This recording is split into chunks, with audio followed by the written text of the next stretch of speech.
Jean Ordenfall spent his childhood on his family's farm, just south of the Duvet Forest. His parents, Derlin and Macy, had raised him well, teaching him what he needed to know to one day take over. Financially, they did quite well for themselves, carting their crops to nearby towns and cities for sale, although the frigid weather that often surrounded their home did not make it an easy life. As is the case with most youngins living the farm life, John eventually sought to see what else the world had to offer, and so he left in search of what opportunities the neighboring city had for him. It wasn't long before he realized the city life was not his to live. The boy who left, though, had become a man, and the man had met a woman, a blacksmith's daughter by the name of Cerithia. They fell for each other quick, and before they knew it, their love blossomed into a marriage and a son. The son they named Derlin, after Jean's father. Jean eventually returned home to his parents' farm with his family, where they made a life for themselves, a new life for his wife and son, but one all too familiar to Jean. They were happy. That is, until the day vile creatures from beyond the veil made their way into their home. After being driven from his homeland by the insatiable undead that now plague it, Jean seeks out those brave enough to aid him in cleansing his land of the foul fate that befell him and his family, and exacting the vengeance he so eagerly thirsts for. As a child, Celeste Highcrest would never have dreamed of leaving the sheltered life of luxury she had become accustomed to. Born to two noble parents in a land far beyond the Vale, Celeste's childhood had been fraught with expectation. Her father, High Archivist Saran Highcrest, had set high standards for his two children, and the elder of those two elves, Celeste's sister Cressida, had surpassed all of them. Cressida had found her talents at an early age, her nose buried in books, and magic coming to her as easy as breathing. Celeste, however, had struggled in the shadow of her sister's success for as long as she could remember, never quite meeting the expectations of her father, and always the object of his disappointed glances. When the two elves came of age, they sat the entrance exam to join their father at the sanctum, to become mentored under his tutelage and scribe ancient texts in the archives. Cressida, to no one's surprise, had passed the exam with overwhelming success. Celeste, on the other hand, held true to her long-standing tradition of always being second best.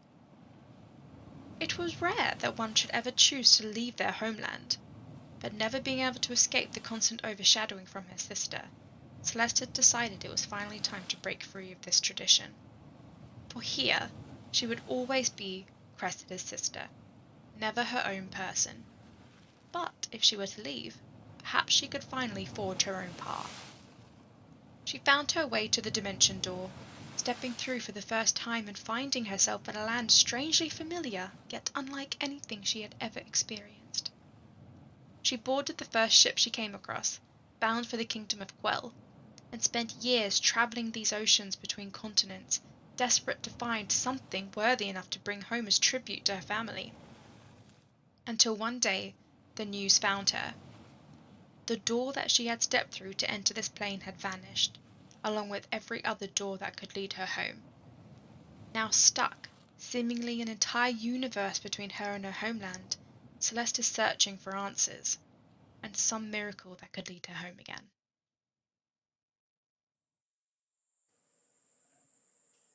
A young half-elf, Tam Cawthon grew up working the land with his father and learning herblore and healing from his elven mother. After a horrible childhood accident, he swore he would avoid violence, unless he had no other choice.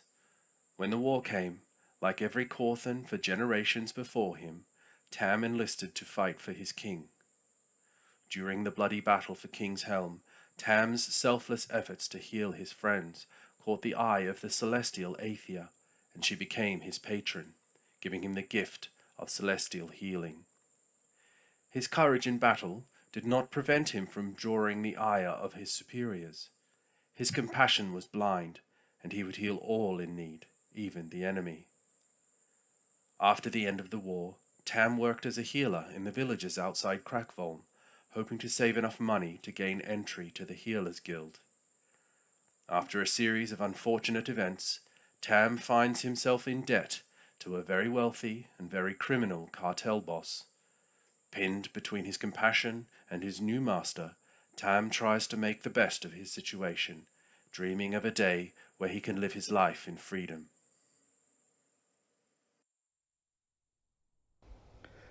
Ingue grew up in an exclusive, reclusive community of druids.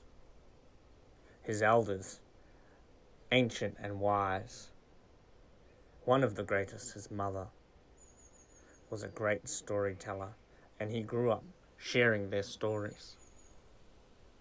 While the community has very strict rules and customs and routines, each member is encouraged once in a lifetime to travel out into the world and experience the trials and tribulations, bring back their challenges to share and to tell the story of the world.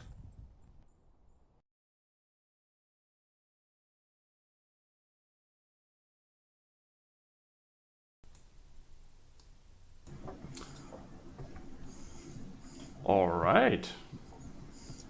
I'm just giving the camera 2 seconds to catch up. Ingue is the first to arrive. There we go.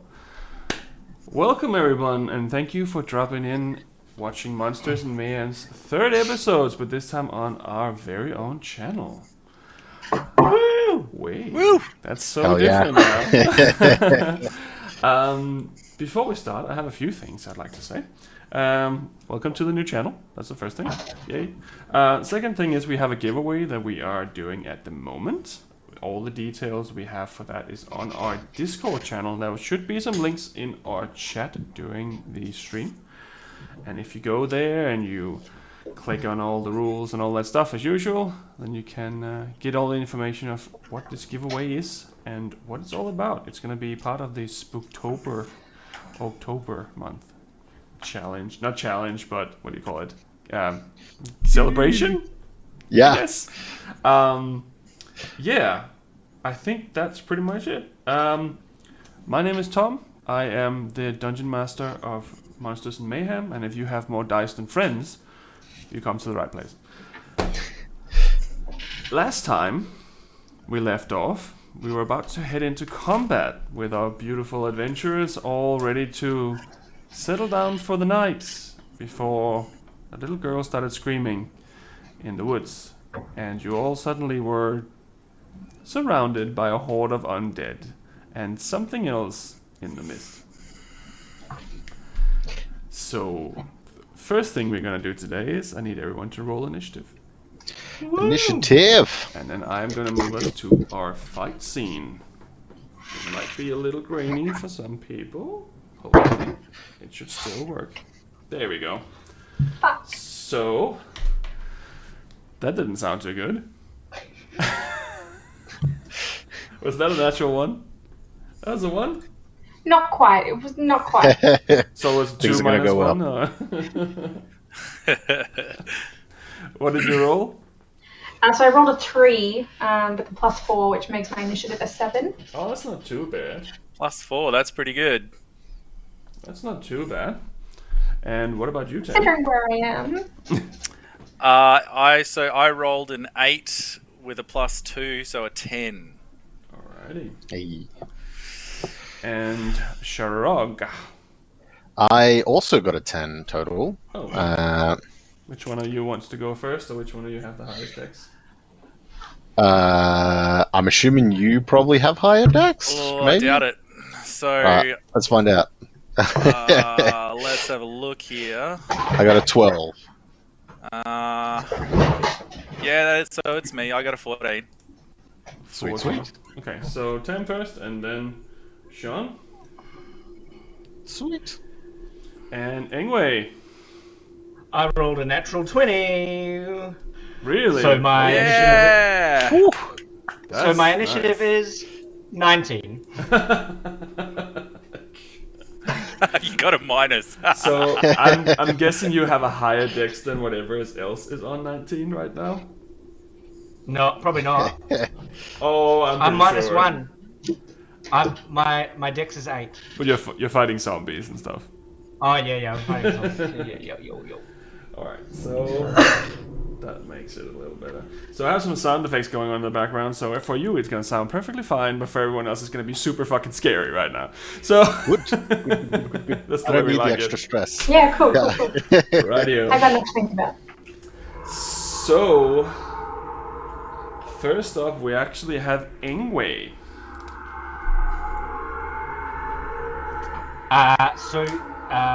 From memory, like where we left off, it's pretty interesting that I'm the first in initiative. From memory, Celeste ran, right?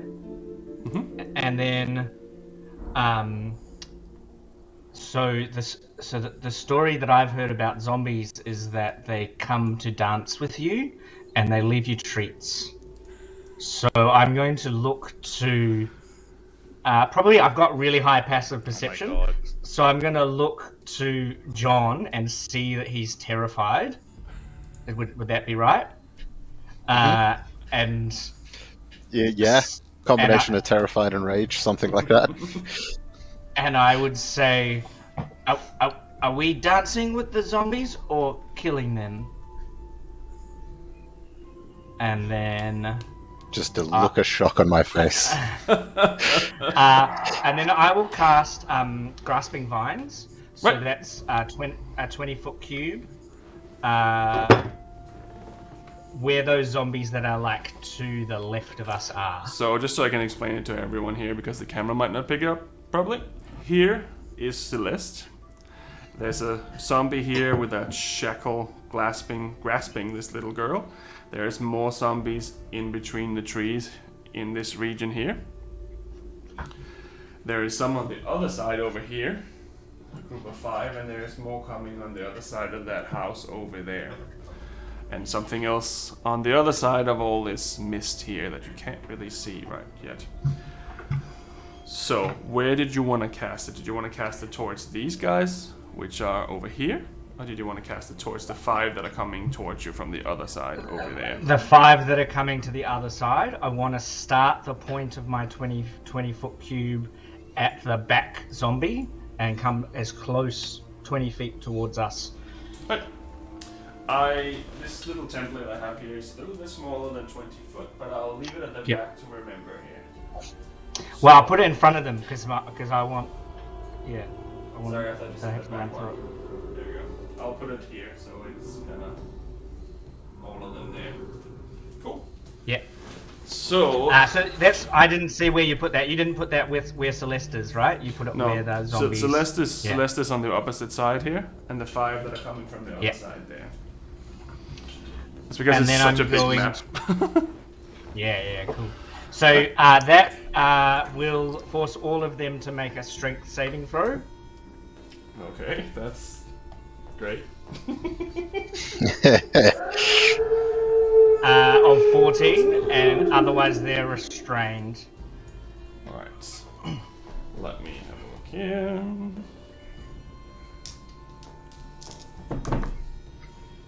One of them was a natural 20. 2 fails. 2 more fails. So in that group there's... I will just mark them individually because that's easier to remember then. So now they all fail their strength. So now they can't move unless they pass a strength save, is that correct? Strength check. Yeah. And that's on the end of their turn? Or is that on the... Must be restrained by the time until the spell ends. Creature restrained can use its action. Right. And then it's also difficult terrain for the ones that are still moving. Cool. I'm going to then turn into a dire wolf Right. and run towards Celeste. Right. And what is your movement as a dire wolf? It is 50 feet. 50 feet? That should not be a problem. You can definitely move over here. She jumps 60 feet.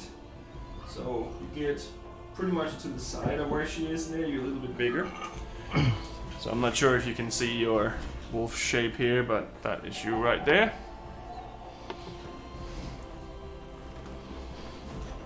Yes! There we go. Go. There we go. Rightio. And that is you? Yeah. Alright. So that was first up for you in the combat phase. That means that now it is Team 3 of the zombies. Good. Everything's fine. So these guys Good. over here, this guy's moving up here towards the villages. And these other 4 zombies are moving this way here. So this guy is gonna try to. Oh. Okay. Let's see if I get that back where it was. I think. Come on. Is that a planar shift? Like that. So this guy's gonna try to attack the farmer and try to grab him. Oh, it fell down again, didn't it? That should be a little bit better. There we go. It's a little bit of a big map today, so I'll try to sort that. Oh, I was caught. He does not hit, so the shackles that this guy also has hits the wall and just bounces off the side of the wall as this very scared peasant man is face to face with some kind of grim horror that is quite terrifying, to be completely honest. But that is his turn. That is their group's turn. So next up, we have the lady in white. So what you notice is that on top of this roof here, there is a woman that appears. So you can see it there on top of the roof of this building. There's a woman that appears in the mist, and she's just standing there for a few seconds before the guy underneath starts getting pulled up onto the roof by something you can't really see, but he's getting hoisted up. This is like a civilian that's getting yanked up, right? Yes, this is one of the townsfolk that are just getting hoisted up, and he just screams as soon as he gets picked up. But he ends up on the roof with this white-dressed woman. That is her turn, so that means that it is Tam's turn. Okay, so my question is, how far away is the woman on the roof?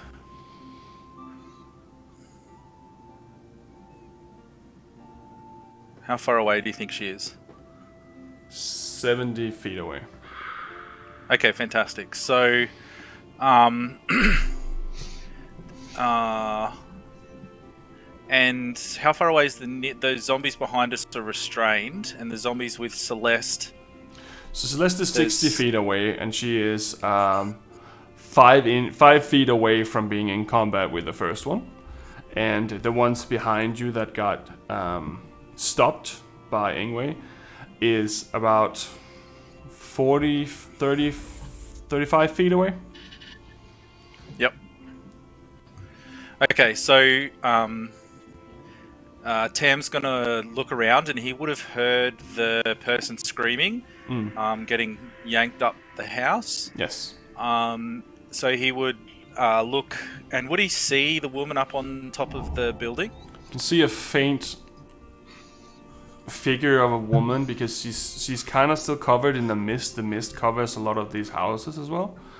You can see her top part that she's like has a white dress on and long white hair. But other than that, you have to get closer to really see anything because it's so obscured by the mist.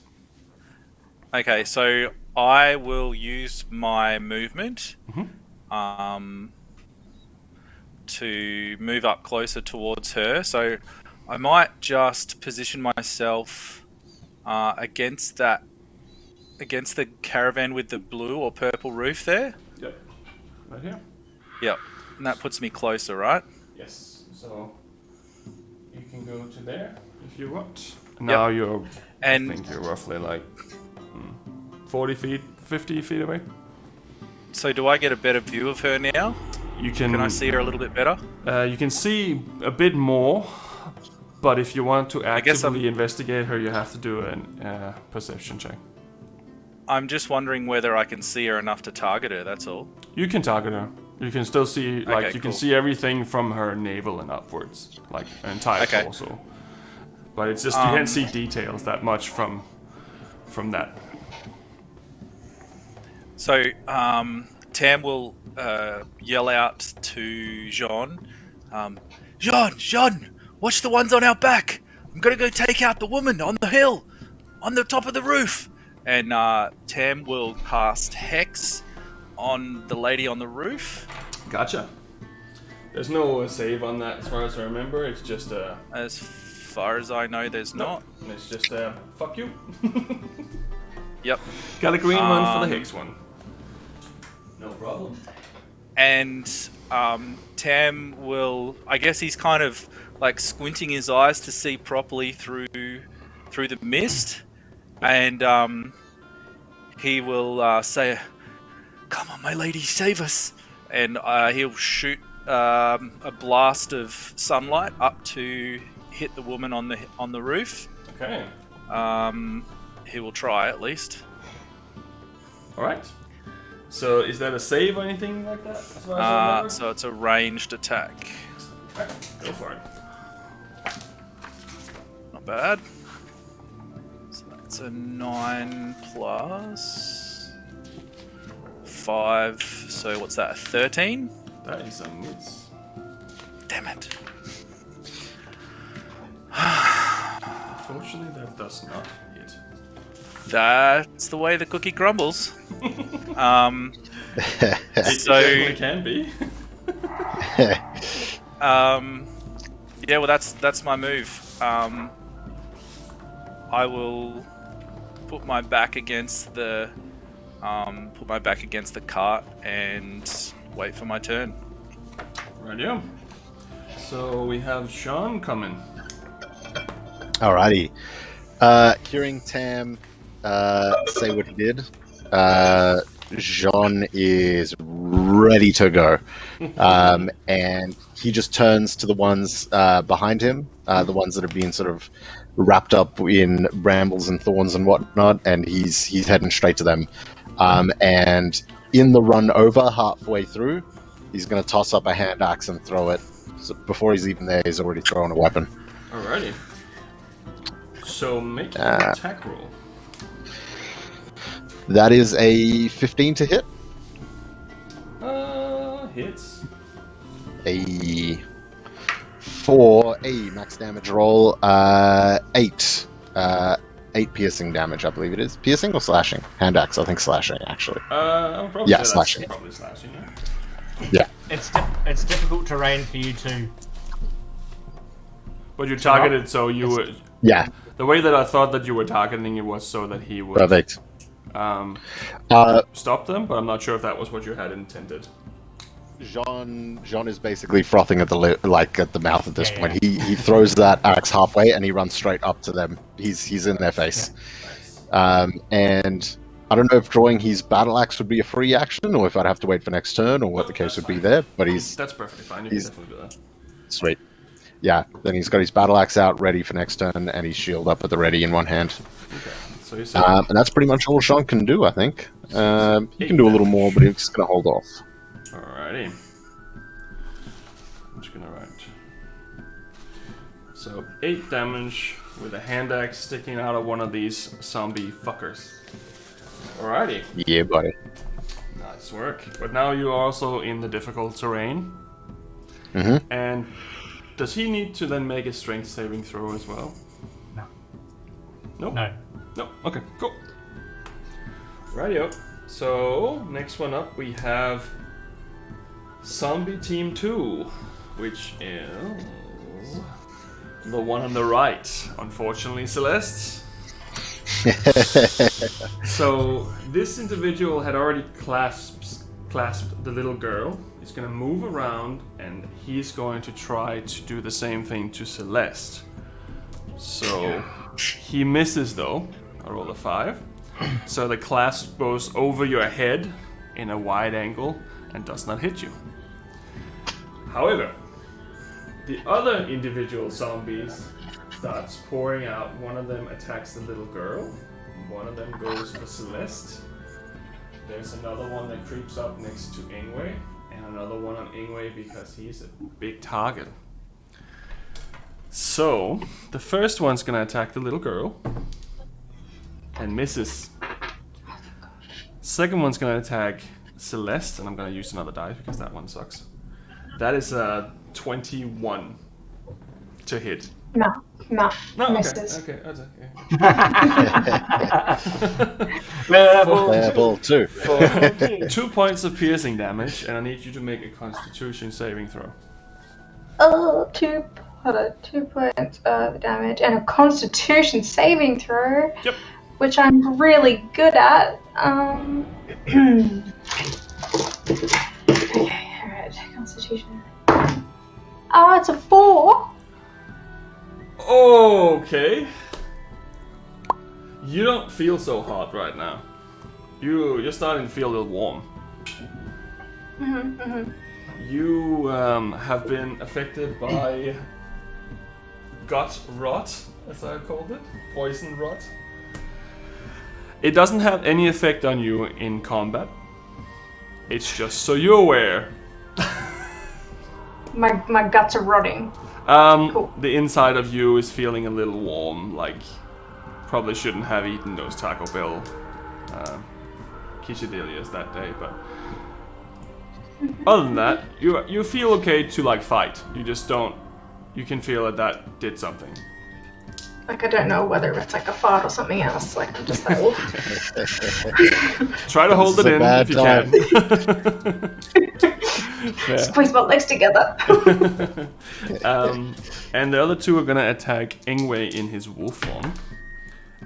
Double 10s, so that would be 11 to hit. So 14 to hit. Yeah, 14 to hit. So they both miss. They're really slow and they're not really very well coordinated, so they don't actually hit anything. Celeste, you're up. Okay, looking around me, that wolf that appeared next to me, do I know that's Ingue? Like, would I know that that's Ingue? That is a good question. You haven't actually Because I don't think I saw him transform. He was behind. I know he could transform into horses. I'd say make an intelligence check. I did call out, like, to John. I did say, are we fighting or are we... Yeah, but you didn't turn around. She was already, like, far away at this point. Yeah. That's a 16. Okay, you definitely know that this is Ingue. You kind of gathered that he's going to attack these zombies, that he's not coming for you. So you'll be fine. Alright. So kind of like look towards him, give him like a nod, and then I'm going to move over to where that shackly man is standing with his hand on the little girl. I'm going to reach forward and I'm going to put my hand next to like where he's grabbing her, like on like his wristy shackle thing, whatever it is. Yep. And I'm going to grab it, and as I do, my hands are going to start like shaking, and I'm going to cast Shock and Grasp on him as my hand is like wrapped around his wrist / shackle. Yeah. Alrighty.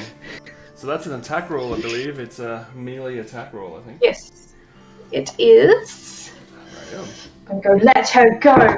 Natural 20! What did you roll? Natural 20? Oh. Natural 20, bitch! You definitely hit.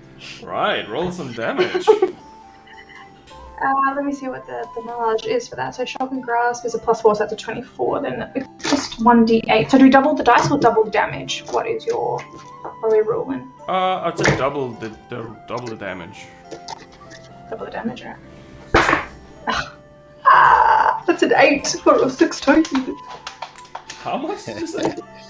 16, so I rolled an 8 on my d8. Right. That's a lot of fucking damage for a level 2. That's a lot of damage! You see this, the light just kind of goes through this shackle and up the end of the shackle into his body and comes out through his eyes, and he's just like electrified. And he starts, but he's still standing.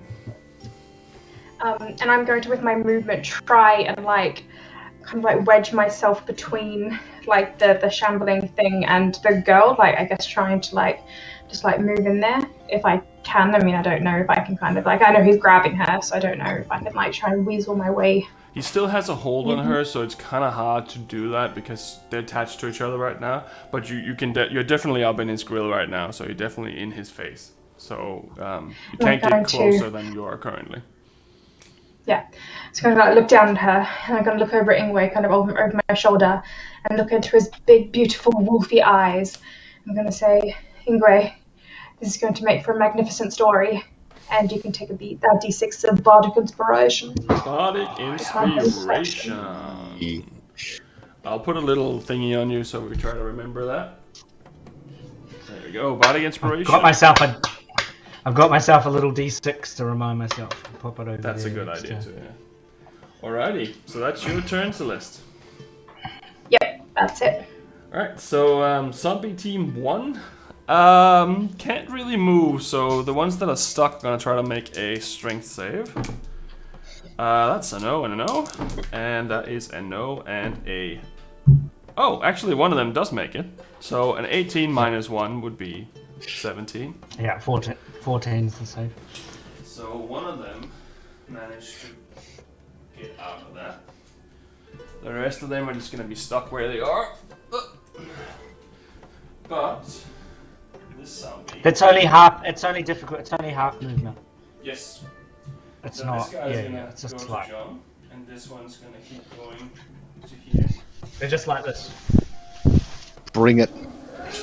So there's two currently in combat with Sean. Both of them are gonna try to take a swing at you. Oof. A 16 and a 20. Yeah, both hit. Wow. So... Those plants, the zombies just reach through.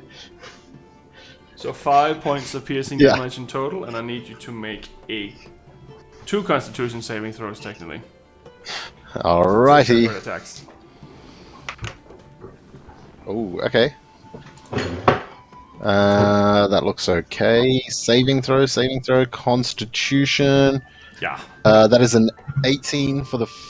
17 for the first, 13 for the second. Right. You don't feel any different. You feel fine. There's nothing, no issue there. Shrug it off. Yeah. Yeah.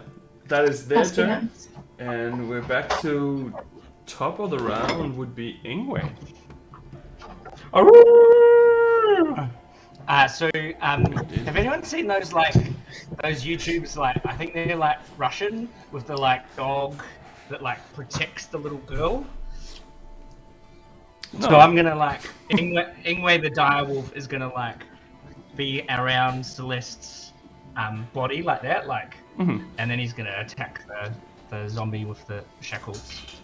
You can't actually get to him because Celeste is in the way, and so is the other zombie currently attacking you. I will move. I'll move, even if it creates an attack of opportunity. Okay, so we can definitely do that. You do get an attack. There's an attack of opportunity. The other one does not get one. So now you're currently you're next to Celeste, in between a zombie and the shackle zombie. There is an attack of opportunity on you, and that's a 2 to hit, so you're fine. Okay. I am going to attack the big zombie. Right. The shackle guy. Go for it. And I'm going to use my inspiration to make it an 18 to hit. Definitely hits. He takes 12 points of piercing damage. Jesus. 12 points of piercing damage. And makes a strength saving throw of 14, or he's knocked prone. He is knocked prone. He still has. Nice. He's still connected to the little girl because that thing has locked on to to her wrist already. Yeah, so But I'm he is like... currently down, and he looks pretty hurt. And that is you, I guess? Yeah, I've got nothing. Yeah. Rightio. So, Team 3 of the zombies are going to move further into the city. These are gonna move towards here, start going up the stairs, towards the individual people there. This guy here is going to swoop around, and he's going to try to attack the same peasant again that's terrified. Try to shackle him, which again fails. But both of those two peasants are going to fight back now. And both of them miss. That is pretty much their turn there. They can't really do much yet. They're not very fast. Yeah, so that's their turn. So there's a few things that happen now that you all notice. One of them is that a woman appears on the top of the roof as well. Dressed in well-made clothes. She has a bow and she has swords as well. But she's appearing behind this thing, and it seems to realize that she's there. And it gets up, and you can see the torso of this body just keeps moving upwards. As the mist kind of slowly dissipates, you realize that that's not a fucking woman. That's a fucking driver. Ah, good. So currently there's a giant spider drow lady on the roof that you can now see because she's not covered by the fucking mist anymore. Sorry, Yeah. question for the DM, if I may. Yep. You remember we're level 2, right? I was literally going to say the exact same thing. I was like, What doesn't kill you make you stronger. Yeah, alright, cool. No. I changed things up quite a bit. Don't worry. Cool. just he made us fight a beholder last session, man, and we're like level 5 or something. A beholder. Cool. In an enclosed room. Yeah. Did you have a good time? I'm ready. We did. We nearly died. I mean, I think I did die, but hey. Nah, it's all good. But yeah. So that woman appears behind the drow, and she does not look like she's with this strider. She looks like she just climbed up on the roof because she wants to be part of the fucking fight. It is the Drider's turn, and the Drider is going to throw a commoner at Tam. Okay. It's a 2 though, Right. so it barely makes it off the side of the roof. Oh, And you just... that's awful. So this guy just goes splat. Oh. Still alive. It's not almost that big would of have a been fall. better if it hit you, Tam. Is he still alive? He's still moving or twitching. You can't really see at this point. Oh my goodness. I think at this point you probably take. Yeah, he's still alive. He's very hurt, but he's still alive. With that is the Drider's turn, and now it is the mysterious woman on the roof's turn, who is going to shoot this thing in the back twice. And hits both of them. So, one of those, for 7 points of piercing damage. There we go. Alright. And now it is Tam's turn. Okay, so question for the DM. How are you gonna... So Tam wants to climb on top of the cart. Yes? Can I use my movement to do that, or do you want me to use an action to do it? No, I'd say your movement's fine. Okay, cool. So, Tam is going to scale up the side of the cart and jump on the roof. Yep. And I guess he'll look around, and so he sees Jean all up in the faces of the zombies over there. So they look like they're going to have a bad night. And then Celeste and Ingue seem to be having a bit of an old chew on the zombies over there. So I think I'm I'm safe to keep targeting the woman on the roof. He's a bit torn about the guy who's just been flung to earth in front of him. That does bring back provide some memories. Challenge. It does. No, he's just going to enraged try and focus a little bit better. Hopefully he can see her better now, the Drider. Yeah, the mist has so kind this of time dissipated a little bit, so he's got a better chance of hitting this time, maybe. So he's going to call out the lady's name and Aethia! And oh, fuck. Is that your full prayer?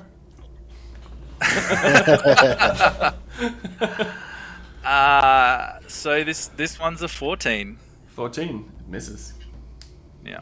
What did you shoot with? Eldritch Blast. Eldritch So- Blast. So Eldritch it flies past by a little bit, but it goes into the Yeah. mist, and you can see it slowly dissipating somewhere else. Yeah. Did I use my whole movement to get up the cart? As I used half your movement, 'cause you have 30 feet of movement, I think. So you can. Have I move got back enough down. movement to get down and get over to that guy on the ground? Not to do both. You can jump off if you want to, and then I will allow you to get to him. But then you would need to make a athletics check, I believe. Acrobatics check, sorry.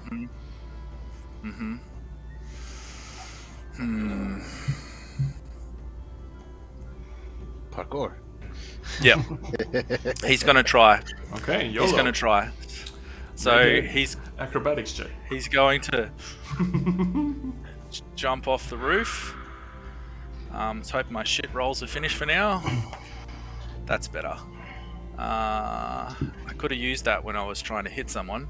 Nah, Anyway, that's not yeah, how nah. D&D works. that's not obviously. So that's a 17. So 15 plus 2, 17. That's pretty good. You jump off and you get to the individual right here. That seems to have broken several limbs and a rib. Maybe more than one rib. Great. So I am going to. Tam will get down on his knees and grab a hold of the guy, and you'll see Tam close his eyes and put his hands on the guy's chest, and he kind of glows like a yellowy shimmer, and he's going to cast healing light. He's going to imbue the very unlucky civilian with Bob what's the he Baker. got? Yeah, poor old Bob. Let's see. So that's a 4. Okay. Not much. Level 2. He's still a little bit hurt, but he's feeling definitely better. Some of his limbs are definitely not really broken anymore. They kind of attach itself a little bit again. He just looks at you completely like he's just like in a horror movie. He has no idea what's going on. He's just white. His face is just white. So Tam will just say, "It's okay, buddy. It's okay. I've got you. I'll take you to safety." And Tam will brace to pull him out of there next shot. Right. Good job. That's me. John, you're up. John, he does what fighters do best. He swings. He's gone for the one he hit with the hand axe. Yep. He's going to try and take that one out. Mm-hmm. Battle axe, let's go. Oh, not great. 12 to hit. Hits. Hey, I'll They're take not it. very agile, these creatures. Good. Let's see. So that would be... It's a versatile. I'm doing one-handed, so that's a D8. Not the best damage. 4 Okay. slashing. All right. Very well. Cut a chunk And off him. because why... Yeah, because why the hell not? Let's go straight into my action surge. There we go. Yeah. Boom. I'm gonna go for another attack. Yeah, that's it. Yeah. Let's go. Sean's not happy with the impact of that attack, so he takes another swing. That's much higher. 19. 19 hits as well. Not much more damage. That is 5. 5 slashing damage.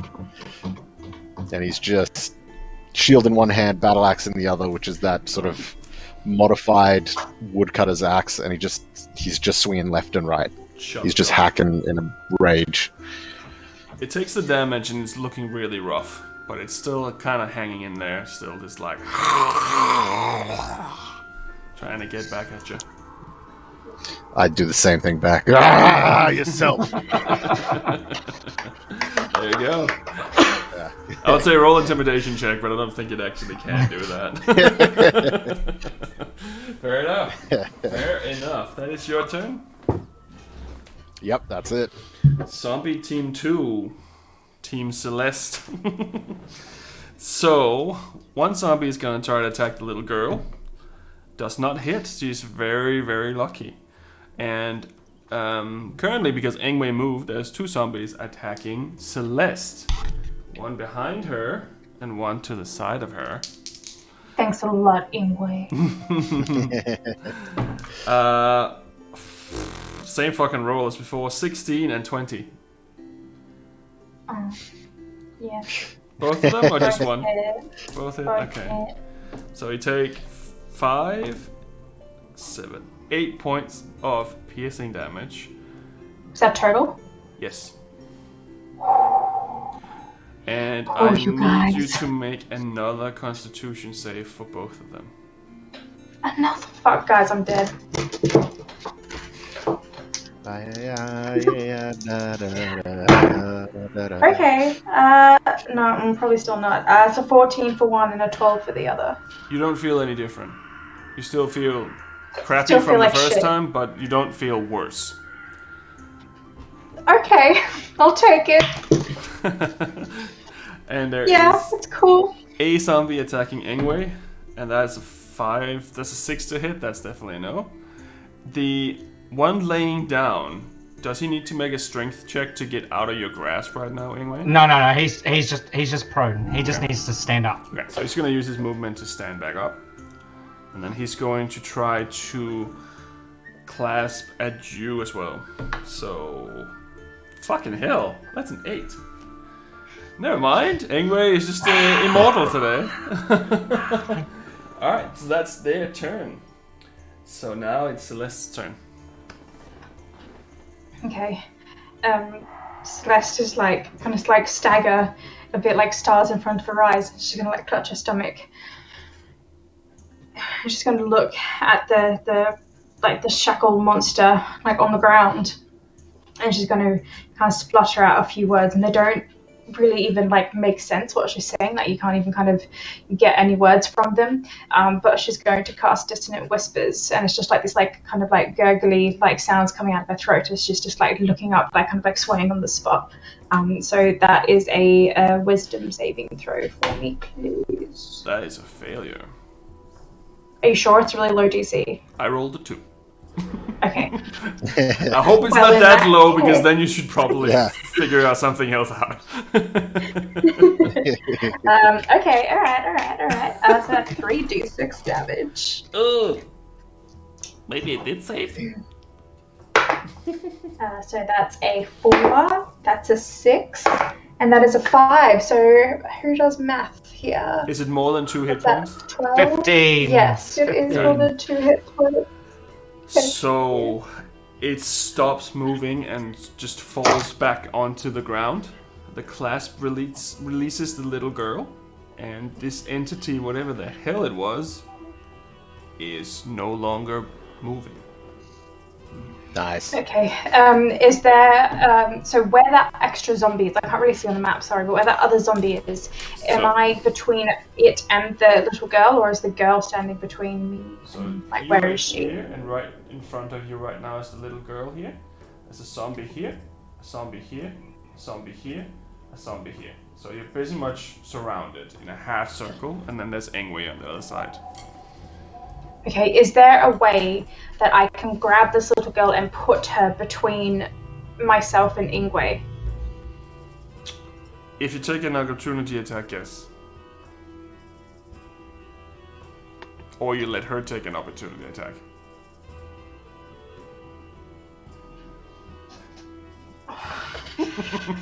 Tough decisions. Yeah, I'll take it. I'll take the opportunity attack, and I'll try to put her between myself and Ingue. Right. 18 to hit. Yeah, that hits. So put her in between there. 2 points of piercing damage. And another Constitution save. Okay. It's a 15. You don't feel any different. Nice. But you have successfully moved the little girl out of the way. Okay. And I am going to look down at like my stomach, and I'm going to go, oh god, I really don't feel well, and I'm going to cast bonus action healing word on myself. Go for it. Nice. It's just zombies, guys. They're not that difficult. I've got 1 hit point left. If it gets me again, oh god. Well.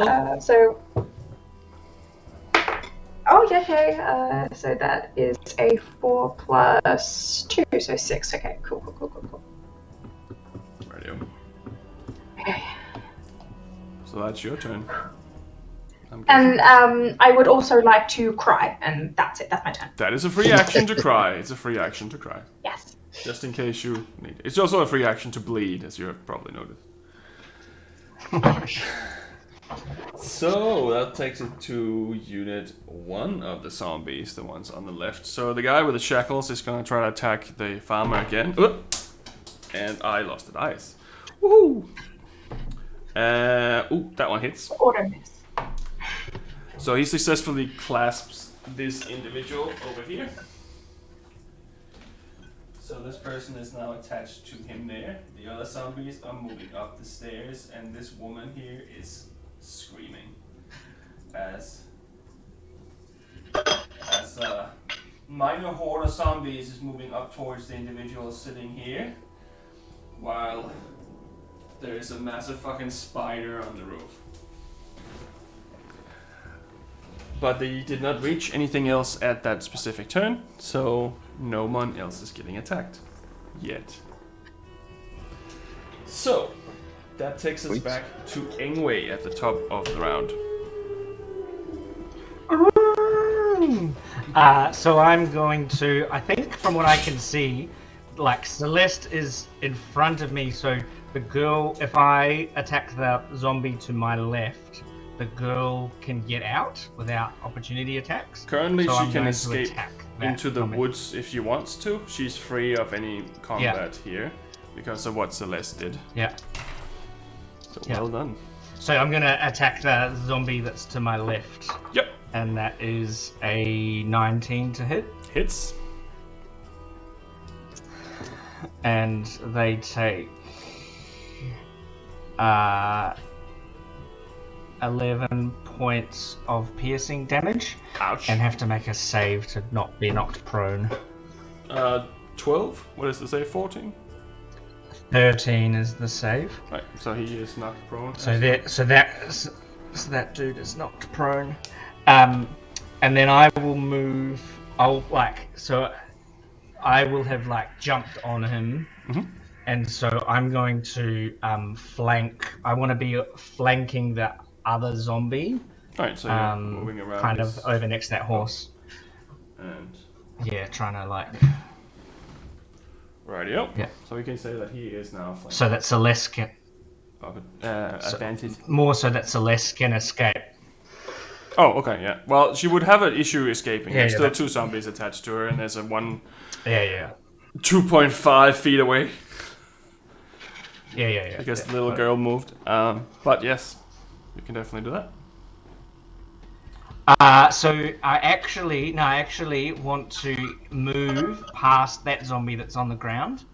Okay. So I'm going to actually keep moving all the way around. I'm not going to move there because I don't mind getting an opportunity attack from the zombie that I've just knocked over. Okay, so you want to go. And I want to move all the way around to attract an opportunity attack from the zombie. Alright, he does not hit you again. Yeah. So there's one zombie that still has another opportunity attack on Celeste if they want, because I didn't. Yeah. Oh no, Cool. the one that just tried to attack you was the one laying down. Oh yeah, and so I want to move out of the range of the one that's the next one and go all the way around by that tree so that he tries to get me. So you would get another one then. I want to get opportunity attacks. That's 13 to hit, so that's also a miss, I believe. So if you get to this point, yes, it's a miss. there is still 2 more zombies there that has opportunity attacks if she was to move. Still Just left. Yeah. That's right. So you. Yeah. I'm not that smart, but I'll try. Well, I mean, it might work. It might still work. Instead of having 3 opportunity attacks, instead of having 4 opportunity attacks, she only has 2. So that's still half the options. So, all right. And they might just attack me anyway. Fair enough. So that is you. That's your turn. Yeah. Yep. So the third team there. So that is. Did I move the wrong team? I think I moved the wrong team. Okay, I'll take these guys then. So the guys are going to attack Sean. 2 attacks against Sean. Sweet. 2 17s, so that's 2 18s. Mm-hmm. That's 2 hits. 3 and 5, so That's 8 points of piercing damage and 2 Constitution saving throws, please. Sweet. Sean's doing golden. Oh boy. 2 Constitution saves. Mm-hmm. Alright. Oh, not bad. First one is a 15, second a 13. Both saves. Sweet. Nothing seems to happen. They just seem to do damage. And now it is the spooky lady's turn. So she's just been shot in the back up there. She's going to turn around and attack this young lady who's currently on the roof with her. And she's going to attack her 3 times.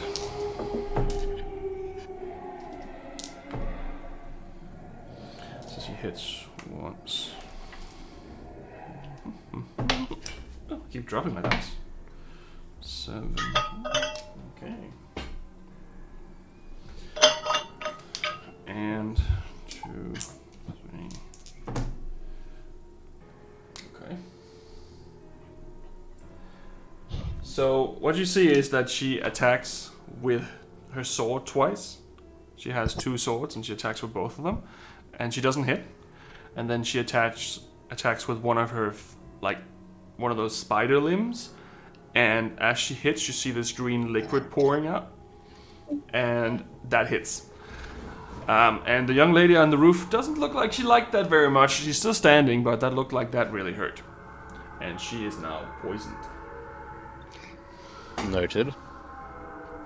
But that is her turn, except for one additional thing she's going to do. You all hear in your head, "Itsy bitsy spider." No. And that is her turn. That brings it to the other young lady on the roof. She's gonna attack as well. Hits twice.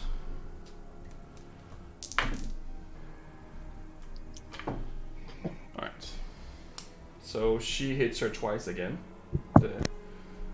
spider lady. Right. Next up is Tam and injured man Bob. Okay, so if I drag him, like if I look over my shoulder, am I looking at the door of the cart? Like, is it got an opening at the back of it? No, Or it's is at it the just an front. opening at the front? Okay. You can get you can probably drag him to the cart, but you wouldn't be able to get him inside the cart. Yeah, I'm gonna just drag him underneath it then. Yeah, you can do that. So yeah, I'll drag him from where he is. I'll put my arms underneath his arms and just sort of try and pull him back underneath the cart, and then I'll stand in front of him. Okay. So he's under the cart and I'm standing in front of him. Right. No problem. And I'm gonna try to blast the spider chick again. Okay, go for it. Third time's the charm, hey? See if I can roll more than a 10 this time. Oh, we'll see. 15. So Wow. that is a 20. Hits. 20 to hit. 20 hits. Yep. So I caught that, so a 15 won't hit. I caught that, Tom. I don't know what you're talking about. Okay. Me neither. Okay, so she takes a shit ton of damage. Alright, so let us roll. We're counting on you. Yeah, I am too, mate. Half expecting you to throw Bob back at her. Good catch. We should have done that. So she takes 8 force damage from the Eldritch Blast, plus another 4 necrotic damage Alrighty, so from the Hex. Nice. So what's that? 12 damage. she takes the hit and she just does not seem to appreciate that very much. And you can hear her kind of back at you. Yep, okay, cool. So have I used all of my movement? Yes. Yeah. Okay. I can't see. Can I see Jean? I can't see him, can I? Not behind the cart, no. Currently, you can only really... If you look behind you, you can see Ingue and Celeste. But currently, you are unable to see Sean until you move. How far away is Jean? About 45 to 50 feet. Okay, so Tam will back up against the cart and look over, like try and look to where he thinks Jean is, and he'll call out to Jean. Jean, how you doing, mate? How you doing? You okay over there? I'll be fine for now. And that's it. That's my shot. Well, Sean, you're up. Alrighty. Jean lied. He's immediately doing a second wind. That's his bonus action. Of course he fucking Lying in a casual Well, combat Sean is conversation. That's brilliant. full of shit.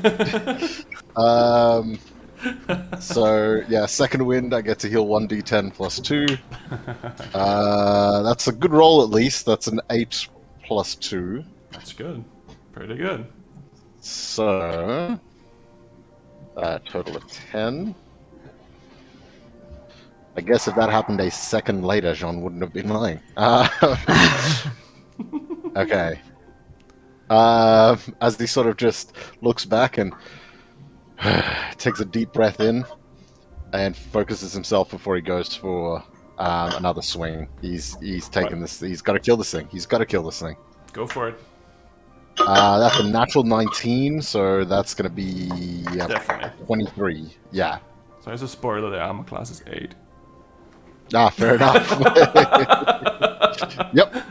You just didn't you didn't roll really shit, any of you. So it's not really been But yeah. That is a 7 slashing damage. Impact. 7 slashing damage. Yeah, so he goes down. You attack him, hit him, and his head separates from his body. Ooh, Sweet. love that visual. There we go. Is there another one still face to face with me? I had 2 on me, so to speak, Yes. right? There's still another Yeah. one that has not been injured yet. All right. Yeah, Jean's just going to look around the field, sort of eye the circumstance, Right. contemplate for a moment, and then just hold fast. Yep. All good. That's your turn. That's my turn. So Zombie Team 2 is the one on the right side here. So this guy's gonna get back up because he was knocked prone. And Celeste is gonna get 2 attacks on her. Natural 1 for one of them, and a 19 for the other one. Just hits.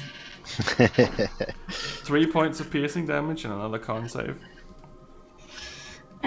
And this guy misses and he kind of tumbles back over. So it's a natural 1. Constitution. It's an 8. You don't feel any different. Just still feel shit. You feel just generally shit, but other than that. And there's 2 attacks against Ingue. That is a 17 to hit and a 10 to hit. So 17 hits. Yeah. And 5 points of piercing damage, and I need you to make a Constitution saving throw as well. It is an 8. You also feel fine. Other than the initial damage, you do feel perfectly fine. That is the rest of their team. So that means that now it is Celeste's turn. Okay. So the girl is out of the way now at this point. Like, she's behind me. If she moves, like, there's no immediate threat to her. Nope. Correct. That's correct. Okay. I'm going to turn around, so I'm going to grab her by the shoulders, and I'm going to kind of like crouch down, look at her in the eyes. I'm going to say, turn around and run that way as fast as you can, and point towards the area where there are no zombies. Kind of like that, like, entrance area where we came in, where like that encampment is. There are no zombies there, right? Not currently. On the other side there is, but not in that specific vicinity. Yeah, I was going to say, run over there as fast as you can. Right. She takes your lead, and she does. She runs all the way over to where the horses are, and she stands there. That's as far as you can get. Alright, good. I'm going to turn, and I'm going to look. Where's the closest zombie to me? Is there one kind of like directly in front of me, the one that just attacked me? There's one right behind you, there's one to your left, and one to your right, and there's another one to your left, just a little bit forward. Okay, cool. I like that. Alright, I'm going to like, just going to like turn around and like kind of look at them. She's going to take like half a step back. And then she's going to like reach out and like grab one of their hands and try and like push them. And she's going to cast Shocking Grasp as she like grabs on like their wrist and tries to like push them away from her. Right, make an attack roll. Really love another natural 20 around now. Putting it out there to the universe. Natural 19, that was close. Pretty good though, pretty good. Right, I think hits. that's 19, not a 16, yeah, it's 19. Alright, so that's 1d8 slashing damage. It's a 2. So not quite as 2 points of impressive damage. as last time. 2 points as like her fingers start like crackling with like electricity and her hands like shaking before she like yanks her hand back. Very well. It definitely hits, and it definitely do some damage, but it doesn't look like it was as critical a hit as you had hoped for. She's gonna like look around. Can she see where Tam is near the Yes.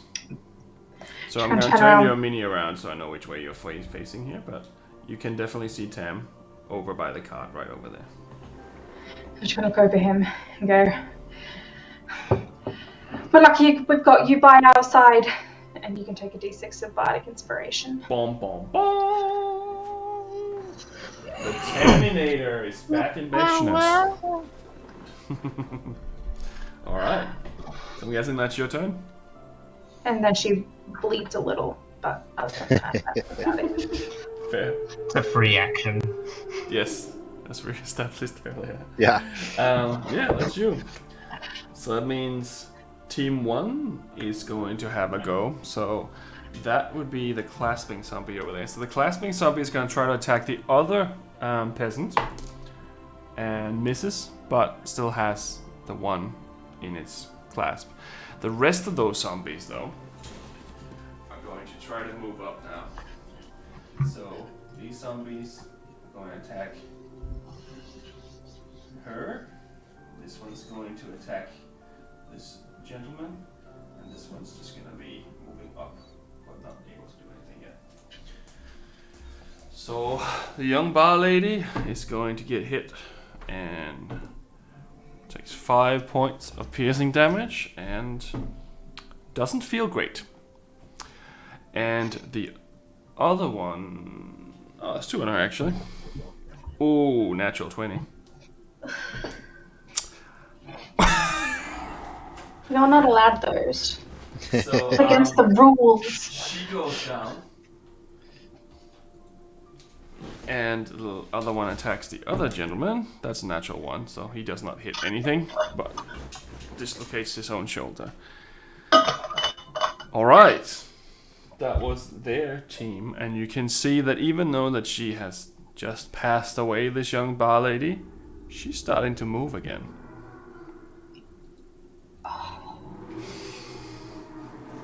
Toy. That is their turn, and it is back to Ingwe's turn.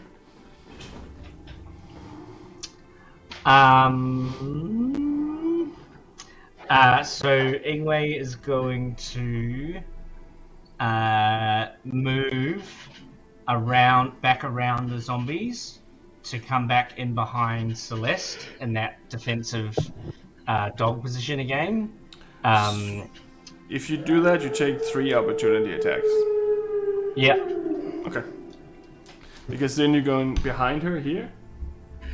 Yeah. Okay, so you take 3 opportunity attacks and go back behind her?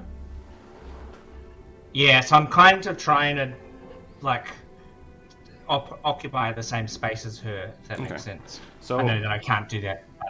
there's actually another guy here laying down. He's going to do it as well, so there's 4 opportunities attack against you if that changes anything.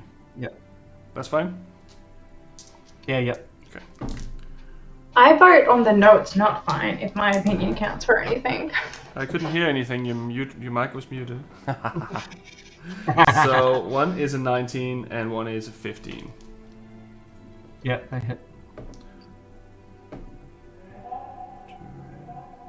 5 points of piercing damage and 2 constitution saves. 11 and 8. You feel fine, other than the damage. Alright.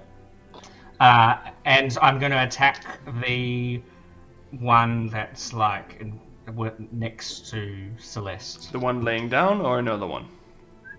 No, another one. Okay, cool. That's a 19 to hit. Hits. And he takes... he takes 13 points of piercing damage and has to make a save or be knocked over. Radio. Natural 1. So this one here goes down as well. But still breathing and still not breathing. Still moving, but goes down because of what you just did. He does look quite hurt though. But he is currently laying down.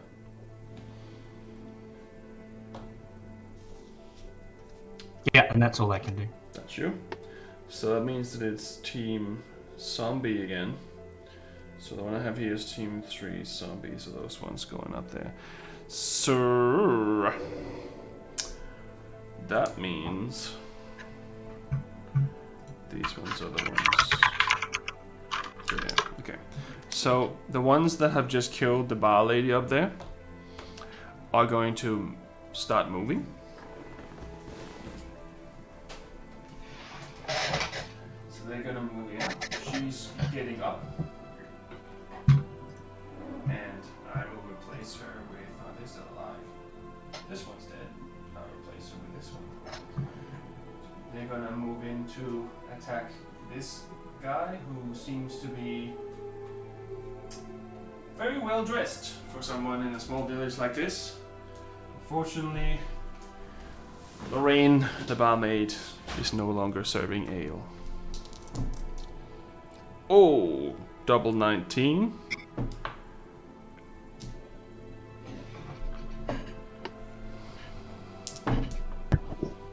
Okay, so he takes some damage, but he's still standing and he's still screaming. He doesn't look like he was additionally affected by the attacks, if I can say it like that. But he definitely took some damage. Next up is Dryder Lady.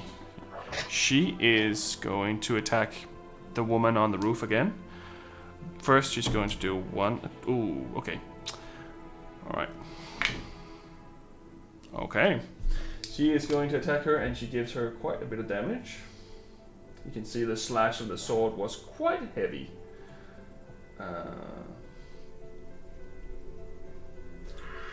And because of that, that young lady is getting pushed off the side of the roof, but stays vertically on the side of the roof and does not fall down.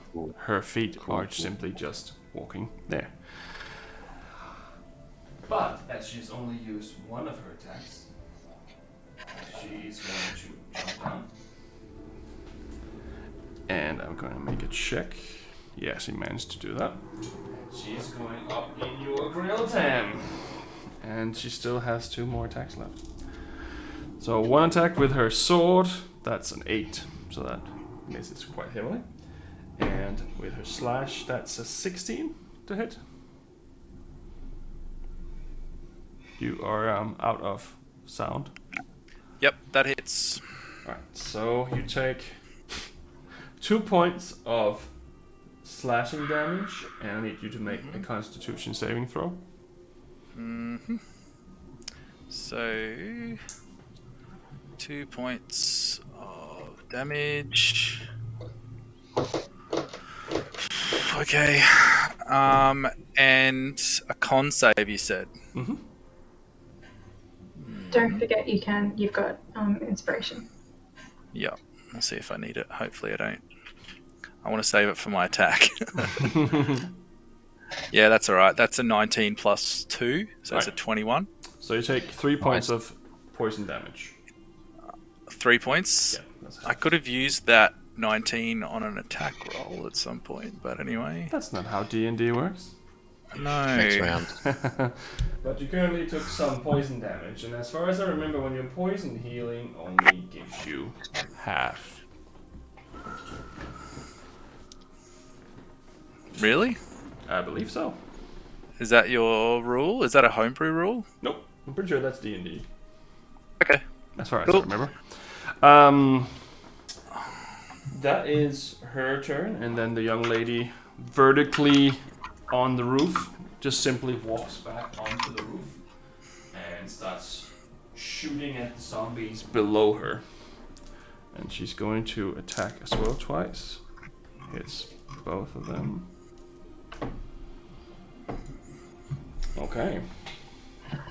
So she's actually just going to shoot at one. So she shoots one of them and knocks it off here. And it is currently not moving. And still not moving. So. Sweet, things are going well. So that is her turn. So that means it is now Tam's turn. And let me just double check what I said about poison, just in case that I am an idiot, which is quite a common occurrence. It's never happened before. It says on D&D Beyond that I have disadvantage on attack rolls and ability checks, but it doesn't say anything about healing. But I could be wrong. That is probably just my believe memory that is incorrect. Let's just ignore it for now. I'll work that out later why I thought that. That's cool. I think there's a creature or two that has that as an additional effect on poisons. Okay, don't worry about it. It's all good. Which one's I think I'd rather just take We can less play it on healing and not hard get mode. disadvantage. Yeah. I'd rather not have disadvantage the way I'm rolling lately. But you love disadvantage. Yeah, it's great. It doesn't kill you, make you level up. It's true. Or brings us back as zombies. Yeah. Well, life goes on one way or another. Alright, Sam, you're up. It's my go. Yes. Okay, so she's right up in my grill now, right? Yes, and it's a very terrifying place to be right now. Awesome. Okay. Well, I'm gonna keep trying to blast her. Like, Fire. even though she's right up in my face, yep. I'm just gonna blast her again. Right. Gonna try. Come on. That's better. So I don't need my bardic inspiration for that because that's like a 15 plus. It's a dirty 20. Hits for sure. Okay, so then I've got. So that is seven force damage. Ooh. And 3 necrotic damage. So 10 more damage. Yep. 10 more damage. Alrighty, she is looking quite hurt. Do with that as you will. And yeah, okay. I am gonna just stay there. Yep, I'll stay there. That's all I can do. Rightio. Next up is Jean. Sean gapes. Next swing. Just like Goes chopping straight for wood. that one. Chop. Oh, that's a nat 1. Whee! Okay, roll a d6 for me. D6, okay. That's a 6. Okay. I'm hoping high numbers are good. So you're right about to lose your grip on your axe, but you grab it, and you just doesn't hit, and it goes into the ground, but you can pull it out easily. Okay. As to what else possibly could have happened. So you're good with that. Good. Yeah. That's Sean. Fair enough. He grits his teeth and gets ready for the next swing. So next up we have the zombies around Jean. So one of them is going to try to attack you again. Natural 20. Well, cool. Sounds about right. Yep. For 9 points of piercing damage. Whoo! And a con save. Sorry, buddy. Well, that's not good. That's nuts. Oh, I bet he was not sorry. It's not great. It is a 7. He's not sorry. What did you roll, sorry? 7. You still feel fine. Okay. No Cool. seeming effect of the lingering massive wound, but didn't seem to affect you. The rest of those ones over there are gonna make strength saving throws to try to get the fuck out of there. So there's 2 of them still in there. They are both fucking stuck. And there is one guy that I seem to have forgotten about who has taken a specific interest in Millie the baker here.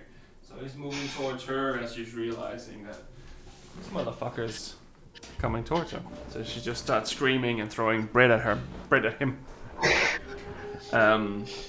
She is one of the individuals that you have traveled with. Yeah.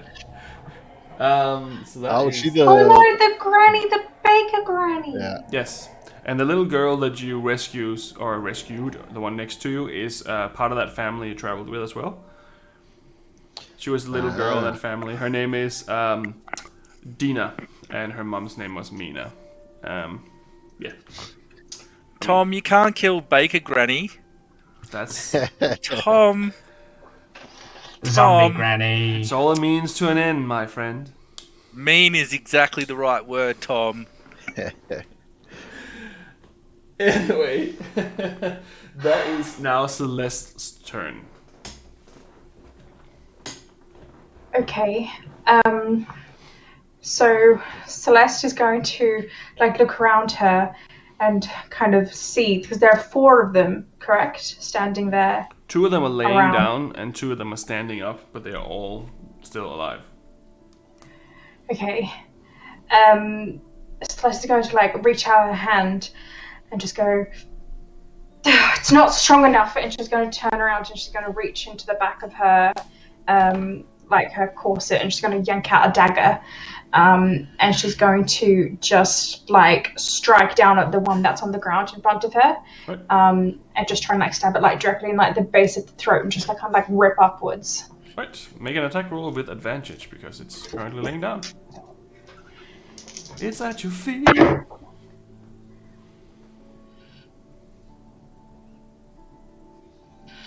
Did you do a natural 20? Or did you do two natural 20s? No, I did a 2 and a natural 20. Oh, okay. So, so you're obviously picking the 2, right? yes, I'll go with the 2. Fine. But it's just a dagger, which I believe is just a D4. Yes. On top of my D4 head. plus 1, I think. No, it's D4 plus Lots of 3. strength. Oh, that's because of your... Because it's my dexterity. No, it's dex. Right-o. So that is a 3 plus 3, which is a 6. So 6 points of piercing damage. Is that including the double? No, so that's 12 points. 12 points. You lodge this dagger into this creature. You're going No, for the... not 12. 9. Hmm. 3 plus 3 is 6 plus 3 is 9. Fair. I don't know how to do math. So you go for the throat, and you miss aim slightly, and you just lodge your dagger into the skull of this thing, and you just instantly kill it. There you go. Right. Welcome to the Walking Dead. All right. And then she's going to get the dagger with her bonus action. Just wipe it on her pants. There you go. Bonus action, wiping pants. Got it. That's it. That's all. Yeah. Fair. Zombie Team 1 at the very end here is going to... That's the ones on the left, so that's the ones around you. So these 2 guys are going to get up.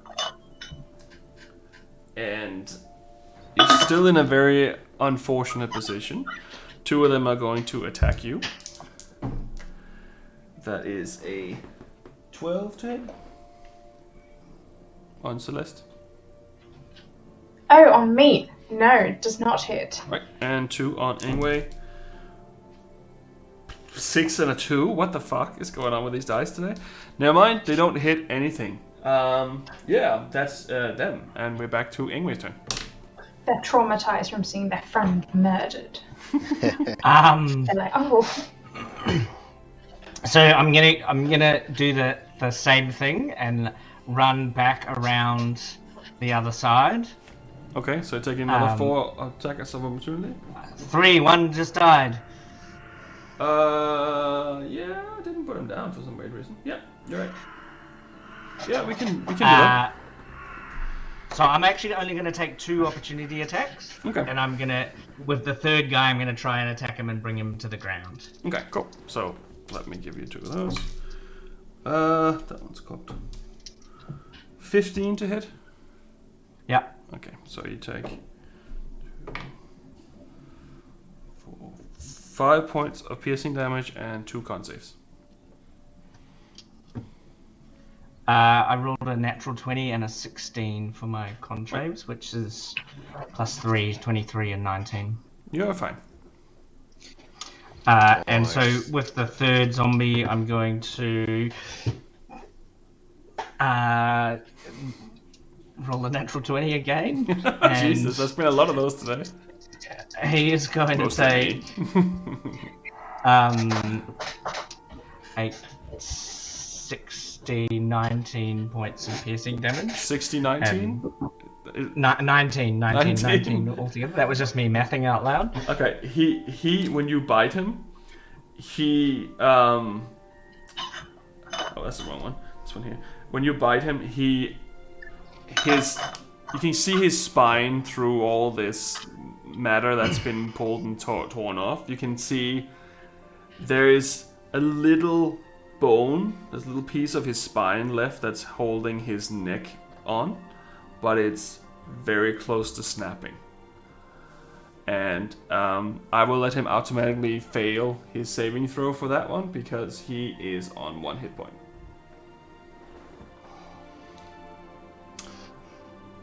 Yep. That you? Sweet. Yeah. Yep. Rightio. So next up we have Zombie Team 3. So they're going to attack that gentleman up there again. One hit.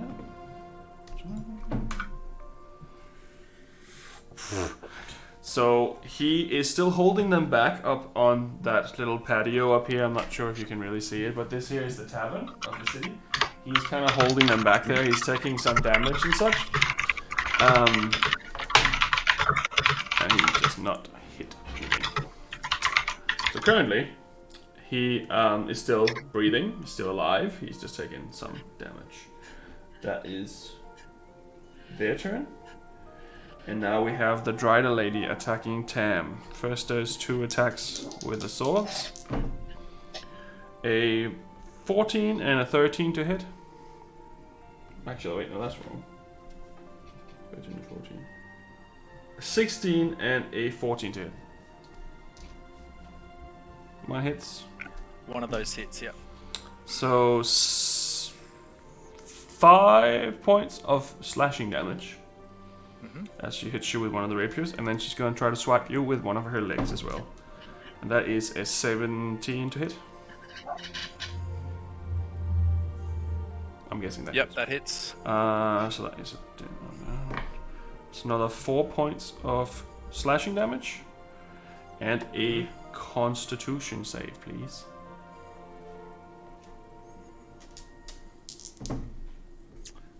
And a con save. That's 19. 19. So you take 1 more point of piercing. Sorry, 1 more point of poison damage.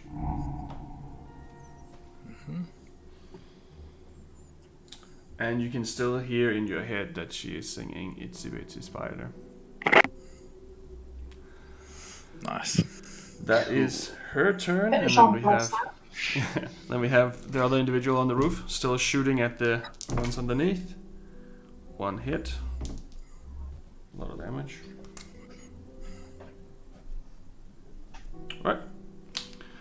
And she's just chucking away, and you can hear her. She looks at you, and she's like, "Come on, this isn't that difficult. Come on, guys, you can do this." She's kind of laughing a little bit as well. She's having fun. She's not obviously feel like she's in danger, but that is her turn. So we have Tam.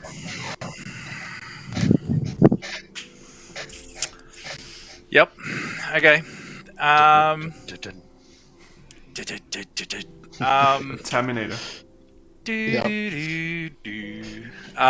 Okay. So I am. I'm gonna back up against the cart as far as I can, and I'm gonna blast this bitch in the face. All right. So let's do this. Let's do this. Let us do this. Let us do this. I've been rolling a new d20 and this one's being nice. So let's see if it keeps playing nice. That's better. So that's I haven't even had to use the bardic yet. So that's a 20, a dirty 20 to hit. Hits. Yep. Okay, and then it's a d10 and a d6, isn't it? So, oh, nice. So that is 12 force damage plus, oh, nice, 4 necrotic damage. 12 force, 4 necrotic. And because I have my Did you remember friend Sonos. Oh yeah, you hexed her. Yeah. Never mind. Sorry. Because I have my friend Sonos with me, I am going to use the healing light on myself, which means that I take max healing because Sonos is with me. So I'm good. Tam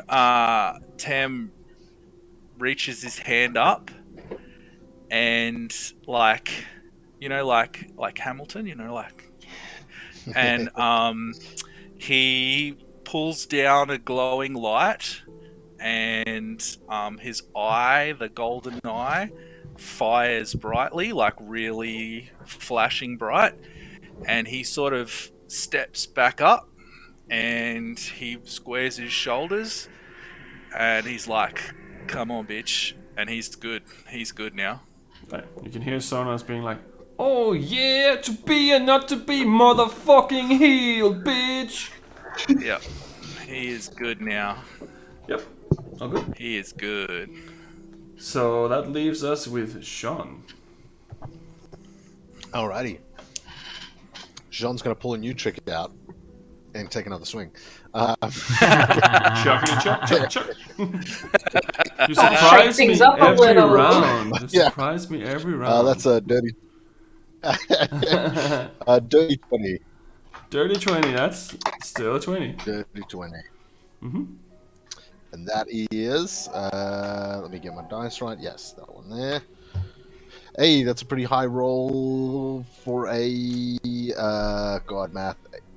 11. Right. 11 slashing damage. So you hit this creature and the head just comes clean off again. Chop!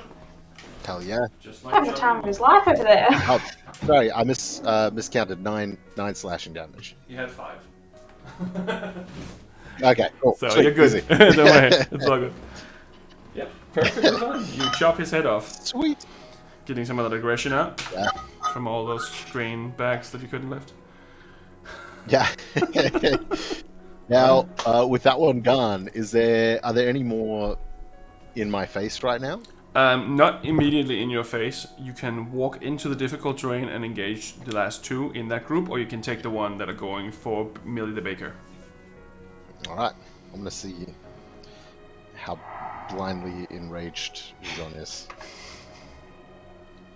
Yeah, Jean's gonna take a step back, just 5 feet, and sort of just... yeah, there's the one attack. Yeah, he's gonna go help our lovely Baker friend, if he can make it there. Yeah. Yep. He can definitely make it there. Because you are right on the outskirts. Yeah, there you go. Sweet. He's calm enough to at least start making decisions. Fair enough.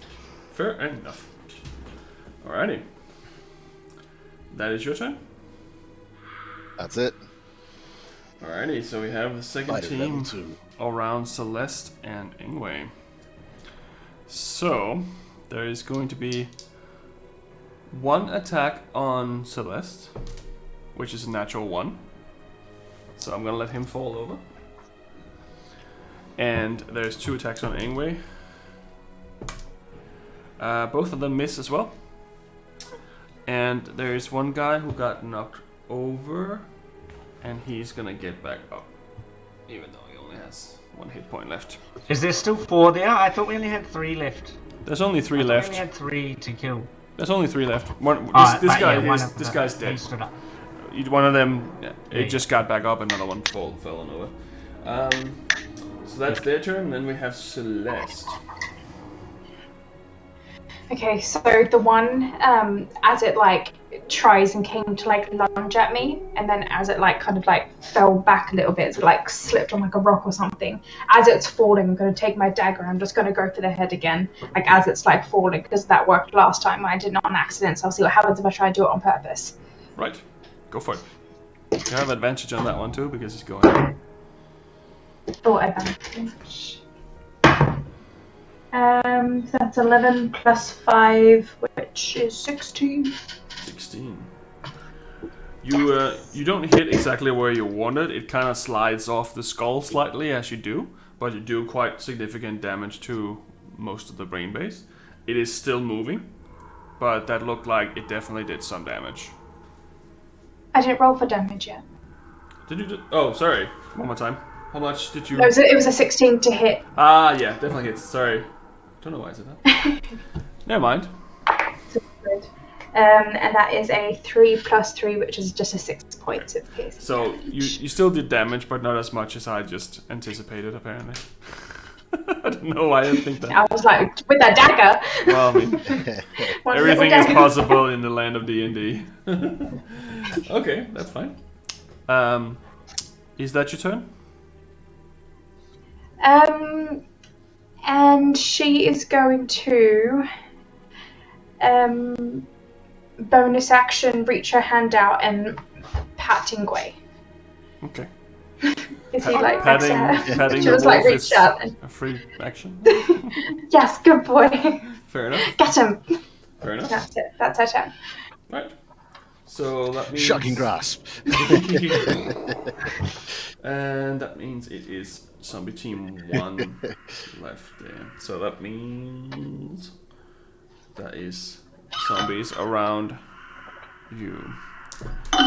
So that one... Oh, they both saved this time. So zombies around Sean here are both moving as fast as they can, which is very slow. Towards half speed. Yeah, so that's really slow. And one of them is attacking you because you engaged it. And that's a 5 to hit, so that does not hit. And that is their turn, so that brings us to Ingue. Sweet.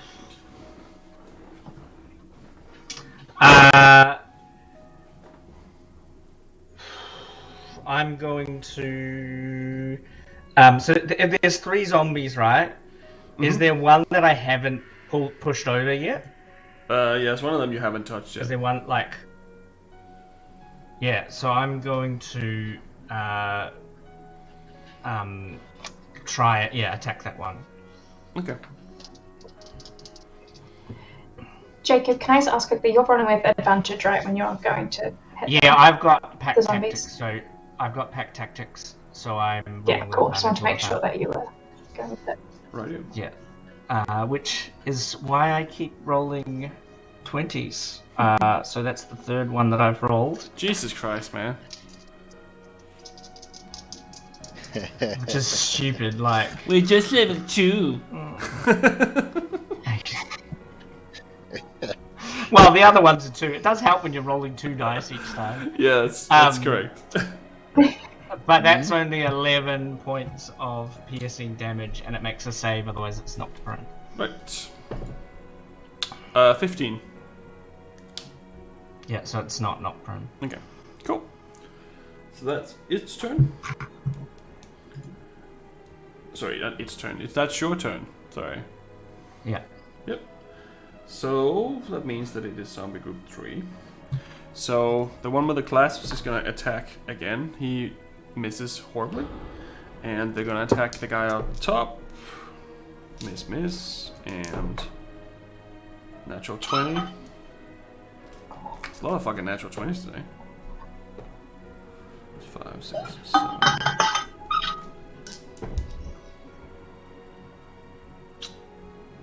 Alright, so he actually goes down as well.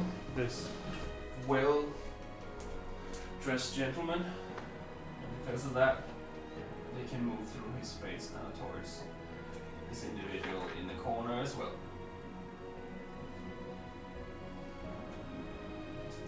And that one is dead. And you do notice one other thing I forgot to say. The gentleman that had the illusion spell on him is running away from the altar that is currently over there. Defensive boy. Wait, what altar? What? So on the it's a little hard for you to see, so you wouldn't have noticed it really, but on the other side of this building here, on this side far back, there is an altar there for Saint Manon, where this individual was currently part of a ceremony as he ran down the stairs now. Okay. That was those. That was the fancy boy, right? Yes, that was the one who had that spell on him. That seemed like an illusion or something like that. Fancy man. Sweet. So that was that one there. So now it's the Drider's turn. And it's gonna attack Tam twice. Natural 1 and a 4. So it does not hit with any of those two. And then the last leg is gonna attack for a 4 as well. So you got really lucky there. She really does love you, Tam. Yeah, apparently so. So that is the Drider's turn, and then she is going to shoot at the zombies. That's a pretty good roll. And that one there. Right, so she takes down another one of those zombies. On the building up here, this guy's also going down. And that brings us to Tam's turn. Okay. So, just out of curiosity, I don't suppose my healing hands acts like a lay on hands, in which case it cures the poisoned condition, does it? Not unless it says so. Fuck. No, it doesn't say so. Nope. Gotta try, man. Gotta try. Alright, so... Alright, well I will continue to roll with fucking disadvantage then. Oh, I would appreciate it. Yeah. It's great. It's so good. Yeah, it's great. Fuck. Oh, I've got that body. Yeah. Okay, come on, baby, come on. Alright, so... oh, what's a fucking AC? Okay, so it's a 16. Does a 16 hit? No. Ah, Tom! Yeah. Tom! Alright. Sorry. How dare you make things challenging for us? 16. Back to the drawing board. Okay, yeah, well, that's me. Okay, sorry. That's me. I tried to blast her, but I didn't blast her. Went straight Tail through of the legs. And Straight through. fair enough. She is pretty scary and pretty intimidating and up in my face, so he's probably trying to do these ones and... Yeah, there's Get up legs in there, everywhere, so- and yeah, she's Yeah. pretty creepy. She's pretty creepy. Alright, that's me. So it's Sean's turn. Sean's gonna rinse and repeat. Right, yeah. Sticking with the classic. That is a 12 to hit. Hits. Sweet. And that is one of these guys. For another 9. 9. Alright, so that was that one there.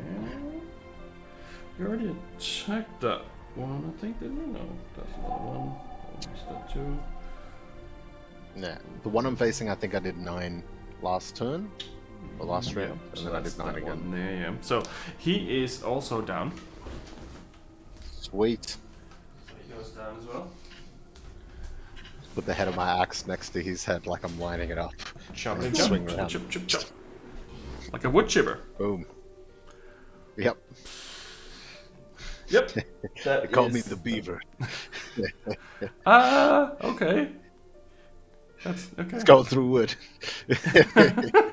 There's many versions of that story.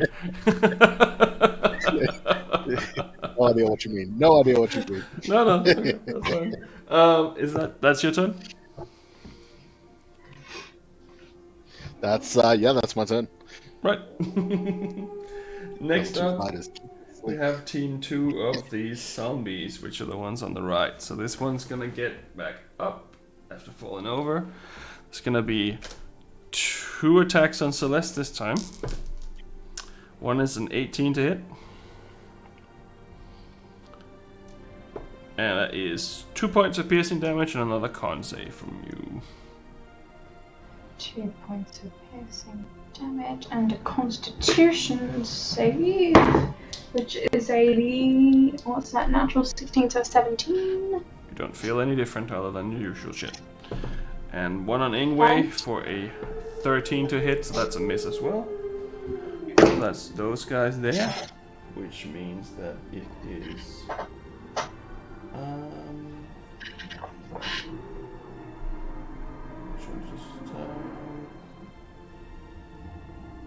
the one who just attacked was that one there. So I'm pretty sure it should be the Drider's turn now, as far as I can see from this here. So 2 more attacks against Tam. Yeah. So an 21 is one of the attacks on you. Yep, that hits. 6 points of slashing damage. Yep. And the leg goes for an attack as well. That's a miss too. So it tries to swipe you as well with the poisonous stalk, I guess, on the leg. But it misses you just barely. Yep. And now it is the woman on the roof's turn, and she shoots down 2, and she just misses both of them. Next one up, it is actually Tam's turn. Let's try this again. So I think, I think Tam is going to try to maybe I think he's going to try and duck underneath the cart. Okay. So, because the cart, he's got his back up against the cart. Sorry to interrupt, guys. I could be wrong, but I think we may have missed some folks, because didn't we just go Drider, Tam, me, and now back? Or something like that? Because I know I'm after Tam, and I just went like a moment ago. Yeah, you just went. So there should be zombies over near the house. Oh, yeah, sorry. Over near... So, the zombies. Okay. And then it's Celeste's turn. That's why I was like, this thing is the Drider's turn. I just got confused. Yeah. Yep. Yeah, okay. So, Sweet. they don't do shit. Okay, so...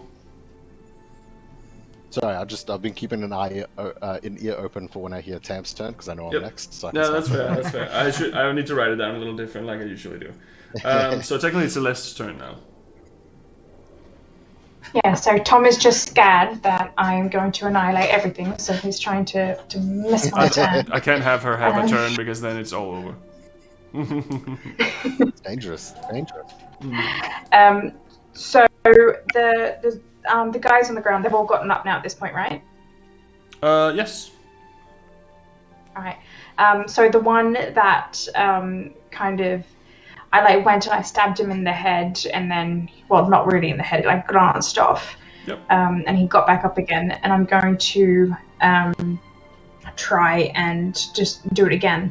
I'm just going to go, grab his head, on this side, and to try, jam it in, like his ear. So I'm going to try and, Go for it. But he's not prone anymore, though. Yeah. Yeah. I'm going to go, oh, this is disgusting. But he'd be flanked with me, wouldn't he? No. Haven't I flanked him? I don't think you're on the other side. I think you're next to me. No, not that one. No, I moved around because my next move is... So you went to attack the one that you haven't attacked before, but he was on the very far end, so you wouldn't be able to flank all of them. Yeah, that's right. Alright, so... that's cocked. It's 14 plus 5, 19. Hits. Alright, so that is a 3 plus 3, which is 6 points of piercing damage with my dagger. So I'm trying to hold him. So he goes down as well. And stops moving. And it goes down, and as he starts dropping, I'm ugh, and trying to step back and wiping my hand on my shoulder. Fair enough. Alright. So that is your turn, I guess? Yep. So... Yeah.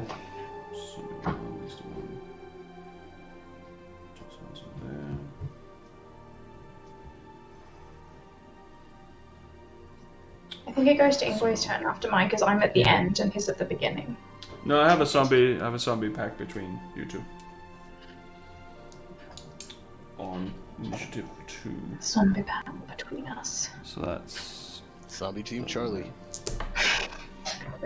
But they do not hit shit. So, Ingue, your turn. So I am going to... my concentration failed on the vines, so they dropped. Oh, none of them are affected by the vines anymore anyway. They both saved.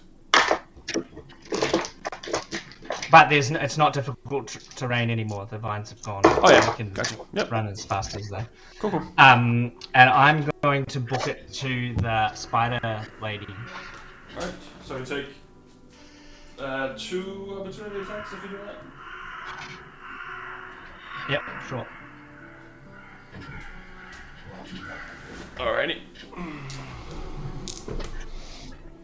So a 21 to hit is one of them. Yep. So you take another 5 points of piercing damage. You need to do a con save.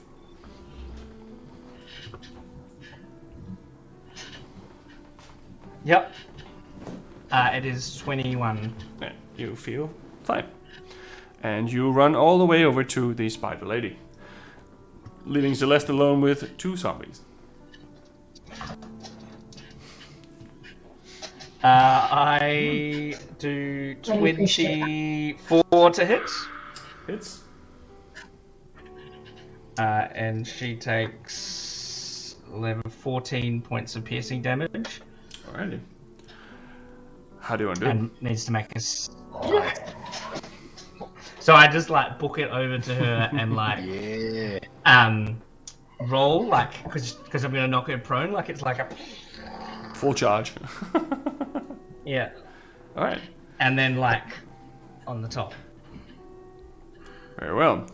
She makes a sound like and she drops to the ground, and so does all of the zombies.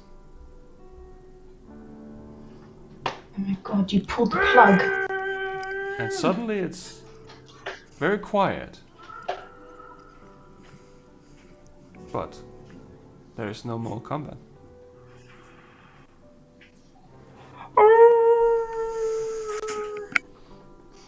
There you go. And I think it's also time for a break. Oh my gosh. Oh man. Alrighty. Oh. See, it wasn't so bad. I honestly thought for sure that she was going down at one point. She had like 1 hit point left, and I was like, shit, she is going down. Yep. Wow. Right, I will. God, and Sean was over there doing it all by himself. Yeah, true. Just chopping wood like normal. Alright, I will take us to a break, and everyone, we will be right back while you enjoy some ads, I guess? What do you want to call it? Some entertainment in the meantime, where everyone recovers mentally. Intermission. Yes, intermission, that's a good word. Let's use intermission. We will be right back. See you soon.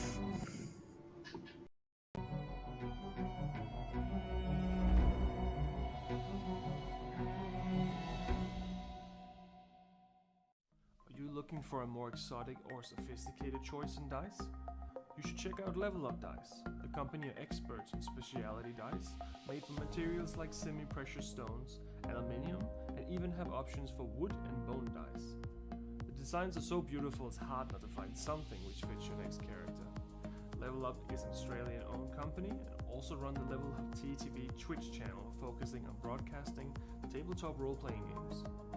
Follow a link below when purchasing from Level Up Dice. It will greatly help support our channel and also help an Australian local retailer. Level Up Dice, the sophisticated choice.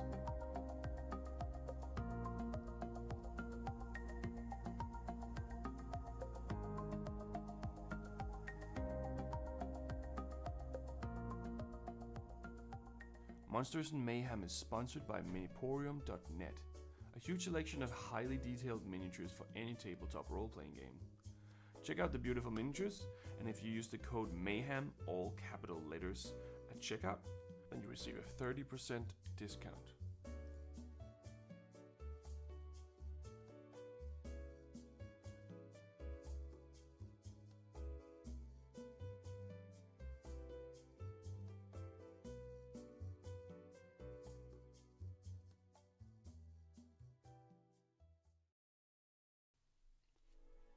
In the beginning there was nothing. From the nothing sprung forth a something. The something was not a who or it. The something simply was. The something began roaming the nothingness and found itself alone. In solitude the something became the somethings. Multiple somethings sprung forth of the something, each with its own voice and presence. The somethings, as great as divine as they were, all needed something to measure their own greatness by. They created the first earth, and by doing so, became gods. The first earth was not perfect. In fact, it had many flaws. Because it was made as a circle, most things placed upon it would fall off the sides into the nothingness. The gods grew furious about the earth, and they cut it in half to make it flat. The excess was simply pushed aside and forgotten, at least for a while. The second earth was perfect, flat and vast. Each god began to populate it with creations and land masses of their dreams.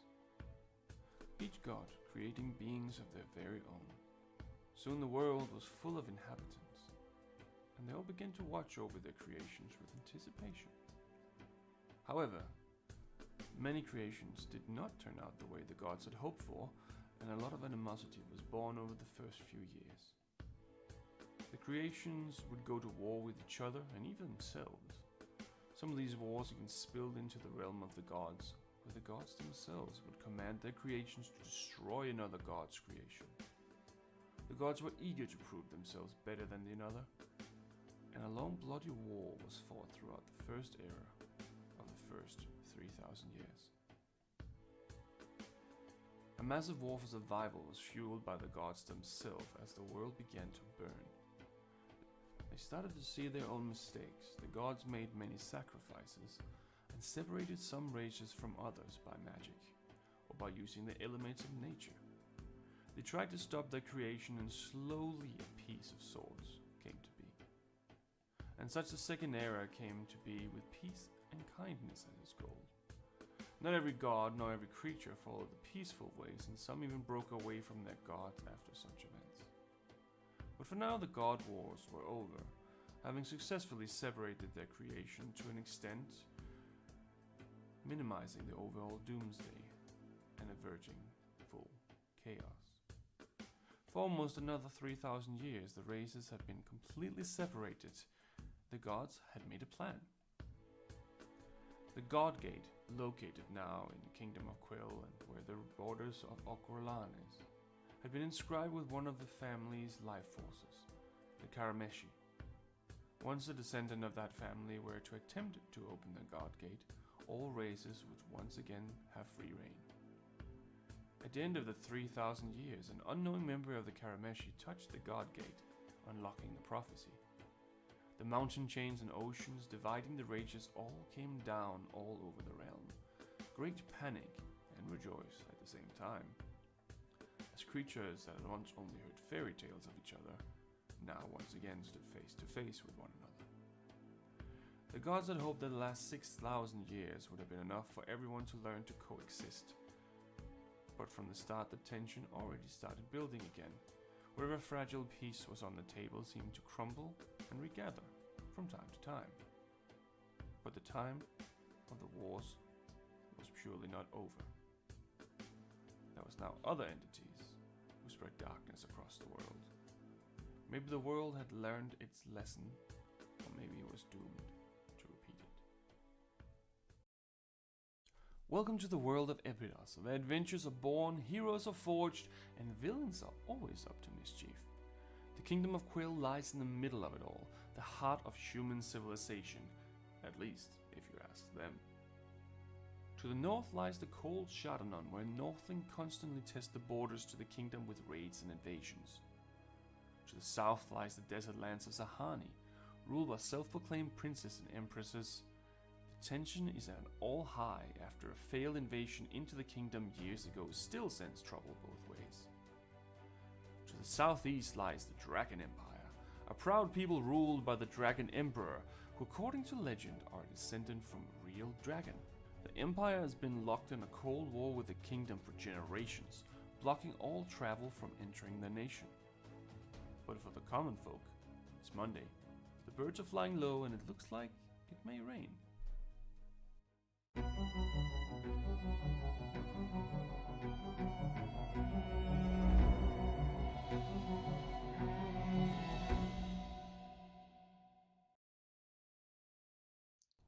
Jean Ortenfall spent his childhood on his family's farm, just south of the Duvet Forest.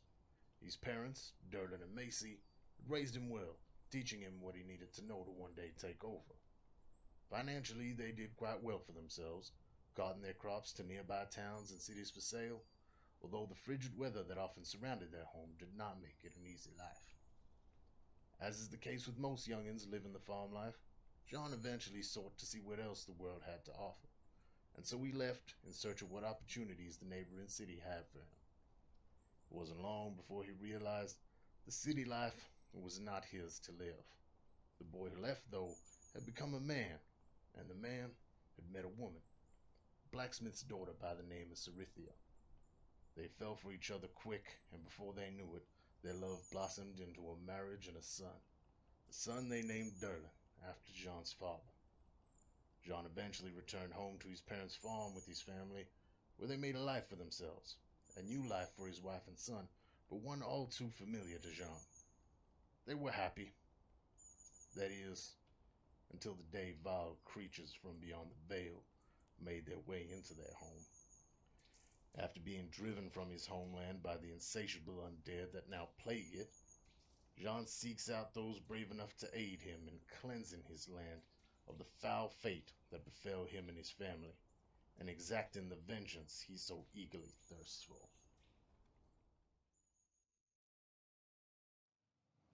As a child, Celeste Highcrest would never have dreamed of leaving the sheltered life of luxury she had become accustomed to. Born to two noble parents in a land far beyond the Vale, Celeste's childhood had been fraught with expectation. Her father, High Archivist Saran Highcrest, had set high standards for his two children, and the elder of those two elves, Celeste's sister Cressida, had surpassed all of them. Cressida had found her talents at an early age, her nose buried in books, and magic coming to her as easy as breathing. Celeste, however, had struggled in the shadow of her sister's success for as long as she could remember, never quite meeting the expectations of her father, and always the object of his disappointed glances. When the two elves came of age, they sat the entrance exam to join their father at the sanctum, to become mentored under his tutelage and scribe ancient texts in the archives. Cressida, to no one's surprise, had passed the exam with overwhelming success. Celeste, on the other hand, held true to her long-standing tradition of always being second best. It was rare that one should ever choose to leave their homeland, but never being able to escape the constant overshadowing from her sister, Celeste had decided it was finally time to break free of this tradition. For here, she would always be Cressida's sister, never her own person. But if she were to leave, perhaps she could finally forge her own path. She found her way to the dimension door, stepping through for the first time and finding herself in a land strangely familiar, yet unlike anything she had ever experienced. She boarded the first ship she came across, bound for the kingdom of Quell, and spent years travelling these oceans between continents, desperate to find something worthy enough to bring home as tribute to her family. Until one day, the news found her. The door that she had stepped through to enter this plane had vanished, along with every other door that could lead her home. Now stuck, seemingly an entire universe between her and her homeland, Celeste is searching for answers, and some miracle that could lead her home again.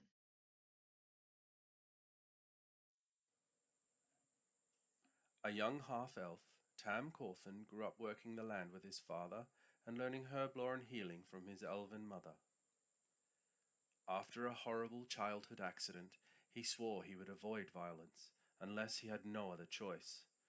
When the war came, like every Corthan for generations before him, Tam enlisted to fight for his king. During the bloody battle for King's Helm, Tam's selfless efforts to heal his friends caught the eye of the celestial Aethia, and she became his patron, giving him the gift of celestial healing. His courage in battle did not prevent him from drawing the ire of his superiors. His compassion was blind, and he would heal all in need, even the enemy. After the end of the war, Tam worked as a healer in the villages outside Crackvolm, hoping to save enough money to gain entry to the Healers Guild. After a series of unfortunate events, Tam finds himself in debt to a very wealthy and very criminal cartel boss.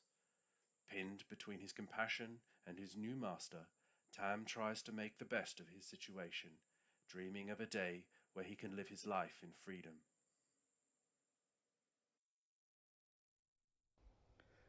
Ingue grew up in an exclusive, reclusive community of druids. His elders, ancient and wise, one of the greatest, his mother, was a great storyteller, and he grew up sharing their stories. While the community has very strict rules and customs and routines,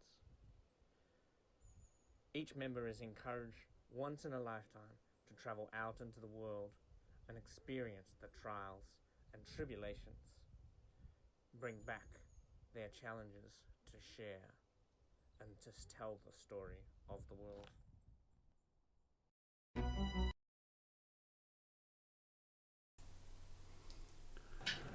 Alrighty. Just give it 2 seconds for the cameras to catch up again. I didn't kill any players. I didn't even drop any of you. Very close. Very, close. very close. What can I do about that next time? Alrighty. And I can hear myself again. Did one of you put your headphone? Nope. No? Nope.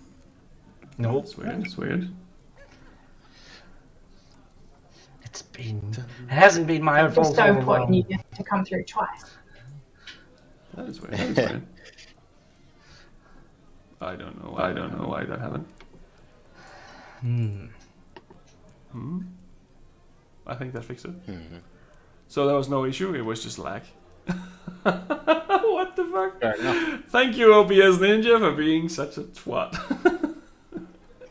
Anyway, Technology. other than that, it's a good program.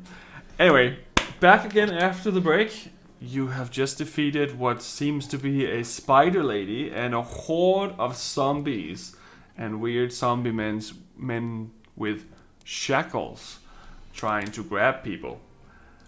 And as Ingue rushes in and do a kamikaze run towards the spider and kills it, suddenly all becomes quiet once again.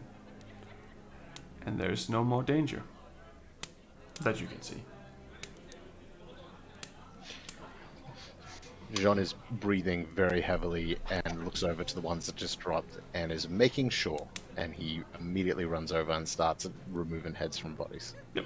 Chop. Yeah. No problem.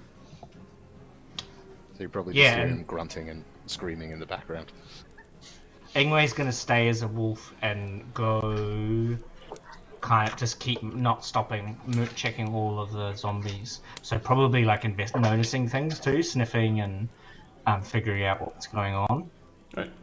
Make an investigation check.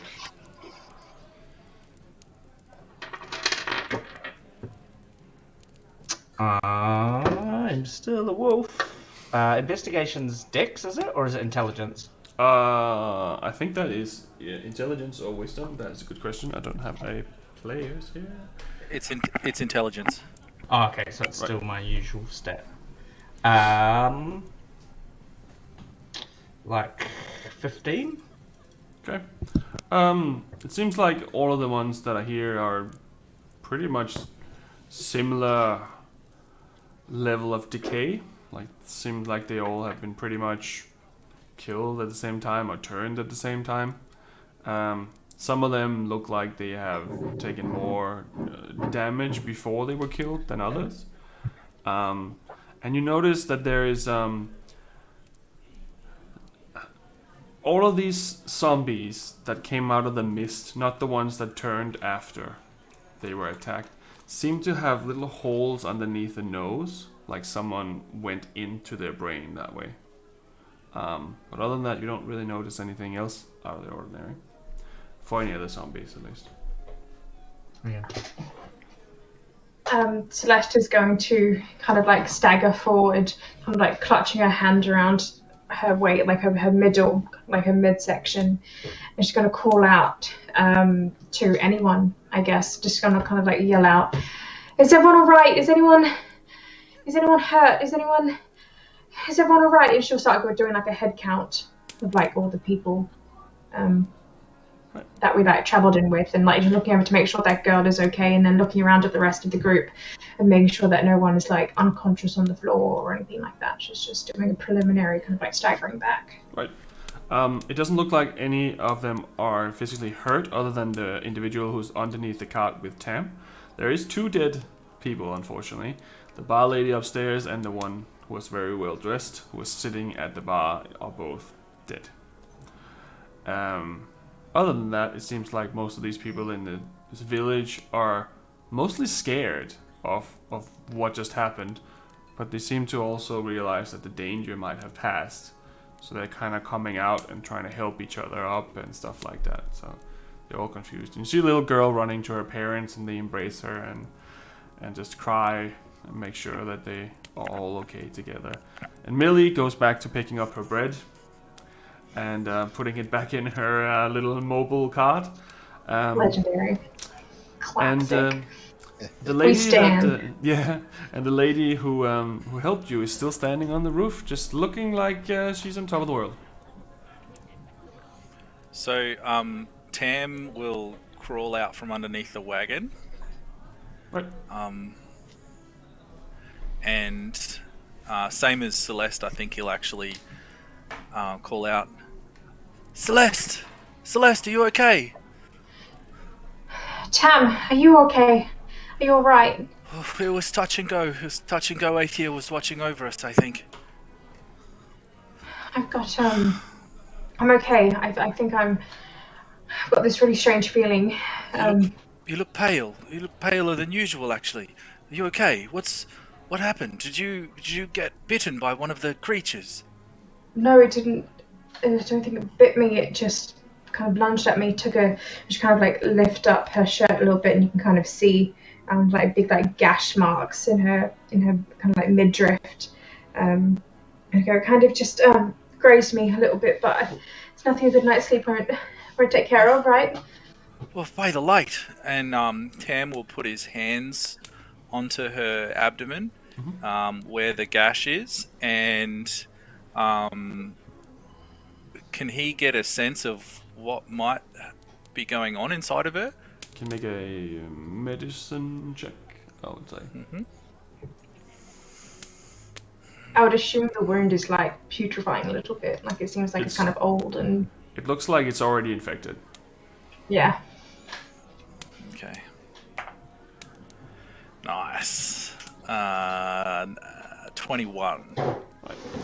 It doesn't seem to be as much medical as magical. She seems to be affected by a curse.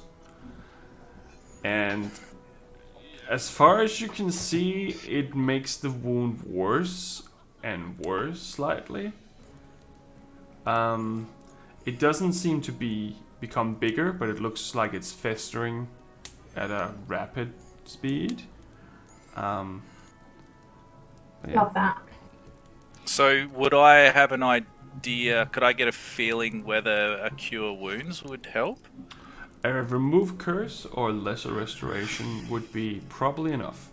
That's what you go vibing. Okay, so I don't have what it takes to heal you now. I'm so sorry. It's fine. It looks awful. I'm not going to lie. It's strange. It looks as though it's already gone bad. I've seen this. I saw this in battle. Men in the trenches, wounded, and after days it looked like this. But yours is, my goodness, it must only be, what, 10, 15 minutes, and it's already starting. Celeste, Celeste is going to reach forward and kind of like clap her hand on Tam's shoulder and kind of like lean into him and just say, "If you're not going to make me feel better about it, can you just shut up, please?" Oh, I'm sorry. I'm sorry. Please, forgive me. I have to go and check on everybody else. Ingue looks fine. He's over there. He just certainly took care of that nasty spider lady. I'd better go and check on Jean and make sure if he's okay. And Tam will run over to Jean. How's Jean looking? You just hear slams down into her neck. Jean looks a little beat up. Jean, how are you? Are you hurt? I'm fine.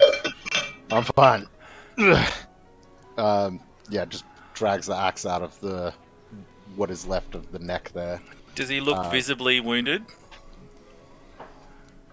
Like Tam is probably going to have to take his word for it, but is there any obvious, like, is he bleeding from gut wounds or anything like that, or is he obvious?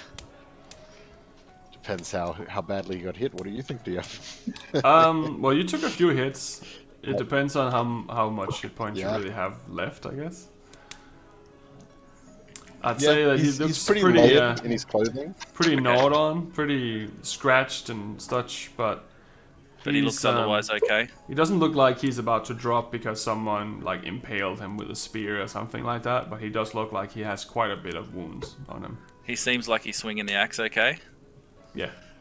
Yeah, alright. So at that, I think Tam will run to the commoners that were turned into zombies. Mm-hmm. And so the bar lady and the well-dressed man, were they still up near the house? Yes, they were in front of the tavern on the balcony there. Okay, so Tam will run over to them and kneel down beside them and try and check if they're still alive. They are toast. Yeah. So he will, I guess, do that thing where they put the hand over their eyes and bring their eyelids down. Yep. And try and pull them over to something and, I guess, go into the house. Is there anybody inside the house? So the house there is the tavern. That's the tavern? Okay, are there any, like, tablecloths or anything? No, it's just in the wooden tavern? Chairs and stuff. You can find some cloth in there, that's possible. What, like curtains or something? Yeah. Yeah, I'll pull those down and bring them out and put them over the bodies. Put the curtains over the bodies. You do notice that these yeah, you probably would see that. As you do that, you notice that they also have the similar wounds as Celeste has, that they have been like festering wounds already on them. That looks like it's days old, but you know that they obviously didn't have that. And yes, you do see Tam doing that. As I see you walking out with the sheets, I'm running over to you. And sort of going, Tam, what are you doing? No, I've seen this sort of thing before. We need to deal with this properly. And I go over. No, Jean, no, wait, Jean, whatever was happening to them, it's done, please. They come back, and we don't want them coming back again. The only way to stop that, as far as I'm aware, is taking off the head, taking it out of commission. Oh, Jean, do what you must, and you can bury him after, I promise. And I sort of just lay the head out a bit, give an opening for the neck, and Sean's gonna go at the fancy boy and the barmaid. Okay, so you chop off the head of the fancy man, no problem. As you're about to hit the head of this young lady, for a split second you see someone else's face on her body. But then it's back to normal. Can I make an attack roll for this one to see if I miss? Because I feel like even though it's not moving and that sort of thing, that would potentially throw Jean enough that he might bonk it. Here we go. That's a natural one. You miss completely, and you just lodge your axe into the wooden underneath here. I believe that you're still on the surface of the wood, I believe. So just lodge your axe in there, and you completely miss. Jean just takes a couple steps forward and sort of pushes the axe up a little and leans on it, and starts breathing a bit heavily, and just turns to Tam and just go, "You take care of this one," and turns, and he's going to pull out his other hand axe and start going to the other zombies. Right. John, what is it? What did you see? It's nothing. And he storms off, like...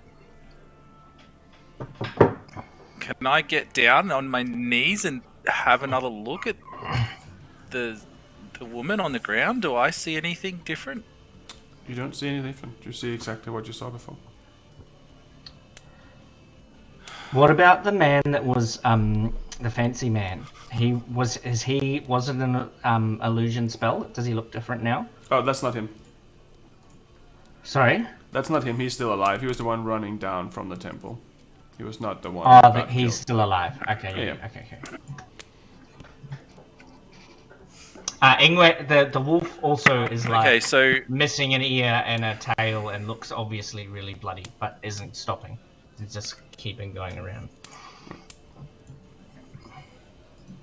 Very well. Tam will go over to the front of the pub, the front of the tavern, where the lady is up on the roof, and he'll call out to her. What are you saying? Hello, up there. You helped us. Are you okay? Are you injured? Do you have any wounds? Oh yeah, I'm okay, man. It's all good. And she jumps off the roof and lands right next to you. Like a cat. Okay. That was very impressive. Are you hurt? Can I offer you any assistance? Oh, I think I'm okay. And she looks through herself, and you can see that she has 2 gashes. One of them looks like it's poisoned, but she seems to be moving around perfectly fine. But she has been injured. Are you a local? Do you know what happened here? Not specifically. No, I actually was just visiting here. Heard there were some missing people, and my friend, I work for one of my friends, and she believed that I should go check it out. And here we are. First night I'm here. But yeah, thank you for your assistance, even though it's a little, a little rough around the edges. Yes, of course. Look, sorry, excuse me. My name is Tam Cawthon. Oh, nice to meet you, Tam. My name is Anya. Anya, it's a pleasure, Anya. Thank you again so much for your help. I'm not sure that we could have done this without you.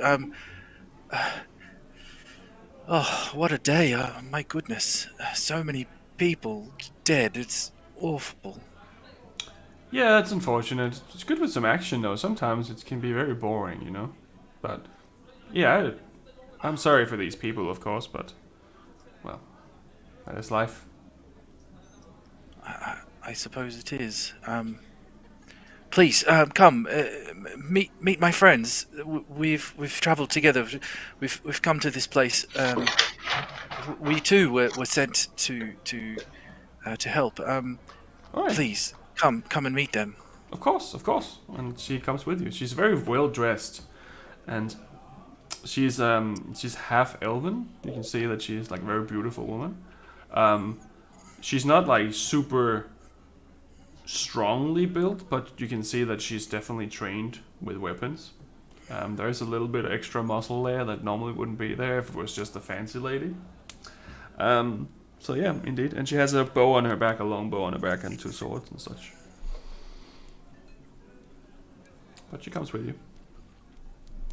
Okay, so I will take her over to where the others are. I'm assuming that Celeste and Ingue are together. I'm not sure if Jean's still Jean's beheading not stopping. zombies. Yeah, he's not stopped until every zombie's no He's longer probably ahead. okay. So he'll take her over to where Celeste and Ingue are. Ingwe he would keep will, checking in, but not stop. So there'd be no like if you go to Celeste, you wouldn't be. I'll keep going in and out, and I'm on patrol, kind of, rather than joining in the conversation. I'll check into the conversation, but. I'm guessing that Celeste would probably have sat in front of where the fire is in the middle of the campsite. And So after her and Tam's conversation, where he was like checking her and whatever, that was like near where the cart was because she went over to him as he was crawling out of the cart. Mm-hmm. She would still be standing like right there, kind of like slumped up against the side of the cart, just like clutching her middle, and just like keeping an eye on things, but like no energy to move or anything. She's just kind of like resting her head against the side, just like clutching her midriff, just breathing heavily. Fine. Fair enough.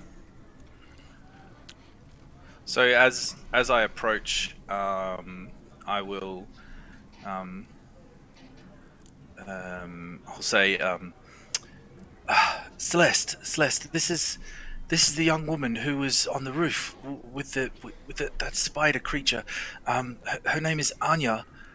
Please, Anya, this is my friend Celeste. She's taken some hurts, as you can see. Oh, nice to meet you. I love your hair. Thanks. She doesn't look too good. No, some sort of. I think it must be some sort of curse. I think. She's only just been injured, but as you can see, the wound on her belly is already beginning to fester. I've never seen anything of its like. Oh, do you mind if I have a look? Please, if you can do something. Fine. She approached Celeste very gently. She'll kind of like cringe back a little bit, but not in the way of refusing help, just kind of in the way of like, don't touch me, but you have to touch me, but I don't like you touching me. She very gently lifts up your clothes and have a look at the wound, and she's like, yeah, I've seen this before, actually. It's not too bad, it's not too hard to fix, if you have the right skills. But if you don't fix this and you die, you become one of them. Good thing I have no plans of dying then. Great! I love her attitude. I think there's a priest in this town. I think there was some at the altar, the Sankt Manon thingy. I saw him. He fled the altar. No, not him. There's a priest too. He was just there for a ceremony, I think. Okay, Jean, can you hear me? Yep. Jean, there's a priest. There's a priest at the altar. Can you please see if he's still there and bring him quick? How many more heads I got to go? I'd say at this point you're probably done. Most of them Alright. have also been smashed in the actual fight. Just Mission accomplished. One more swing. Ooh. Pinata. I gotta do what now? Please, the priest, Celeste has taken some kind of hurt. I don't know, but I believe the priest may be of some help. There's a priest at the temple. In the corner of the town, behind the houses.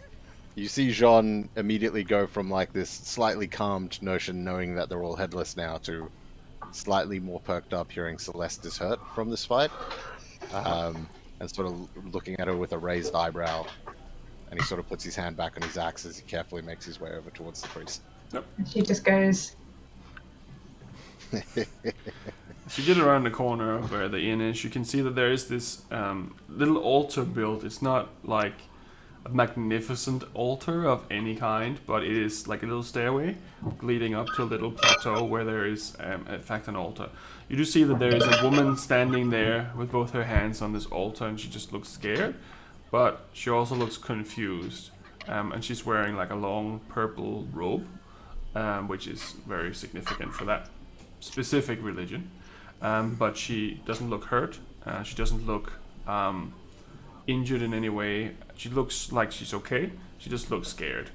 At the same time, you also see the individual that you were having a conversation with drinking tea at the bottom of this staircase, just looking generally scared and confused as well, but also unhurt, just simply standing there. Okay. I'm gonna look down at him at the bottom of the stairs. Just go.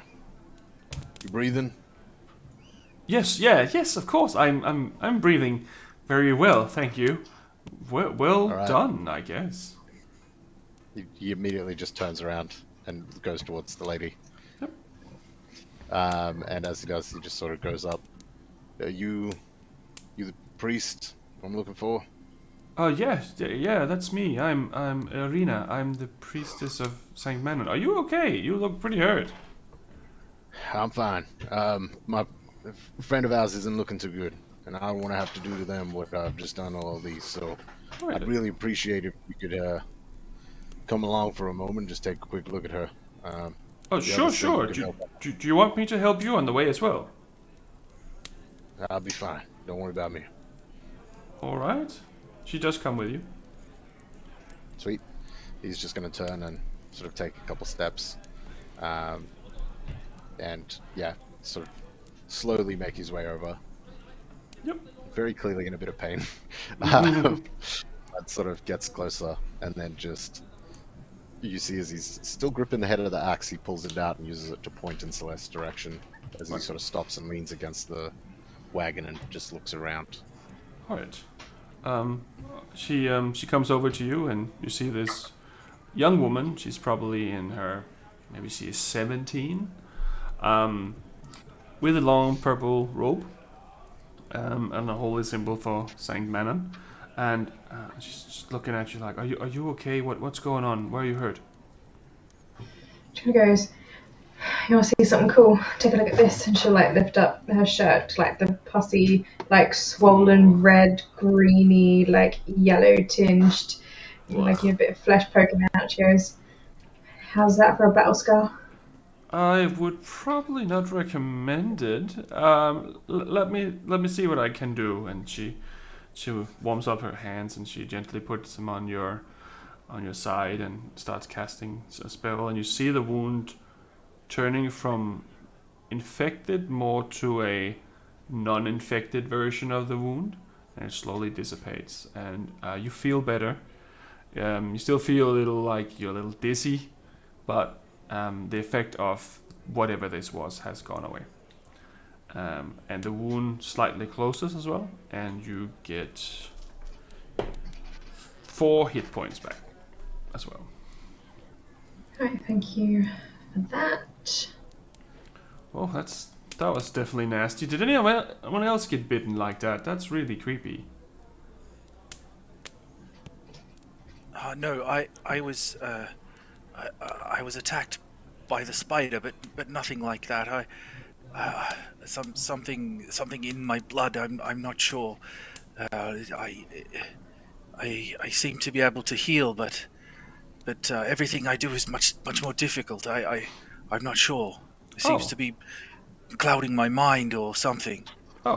She grabs a little potion and she gives you a little looks like see-through potion. Drink this and it will make that go away, hopefully.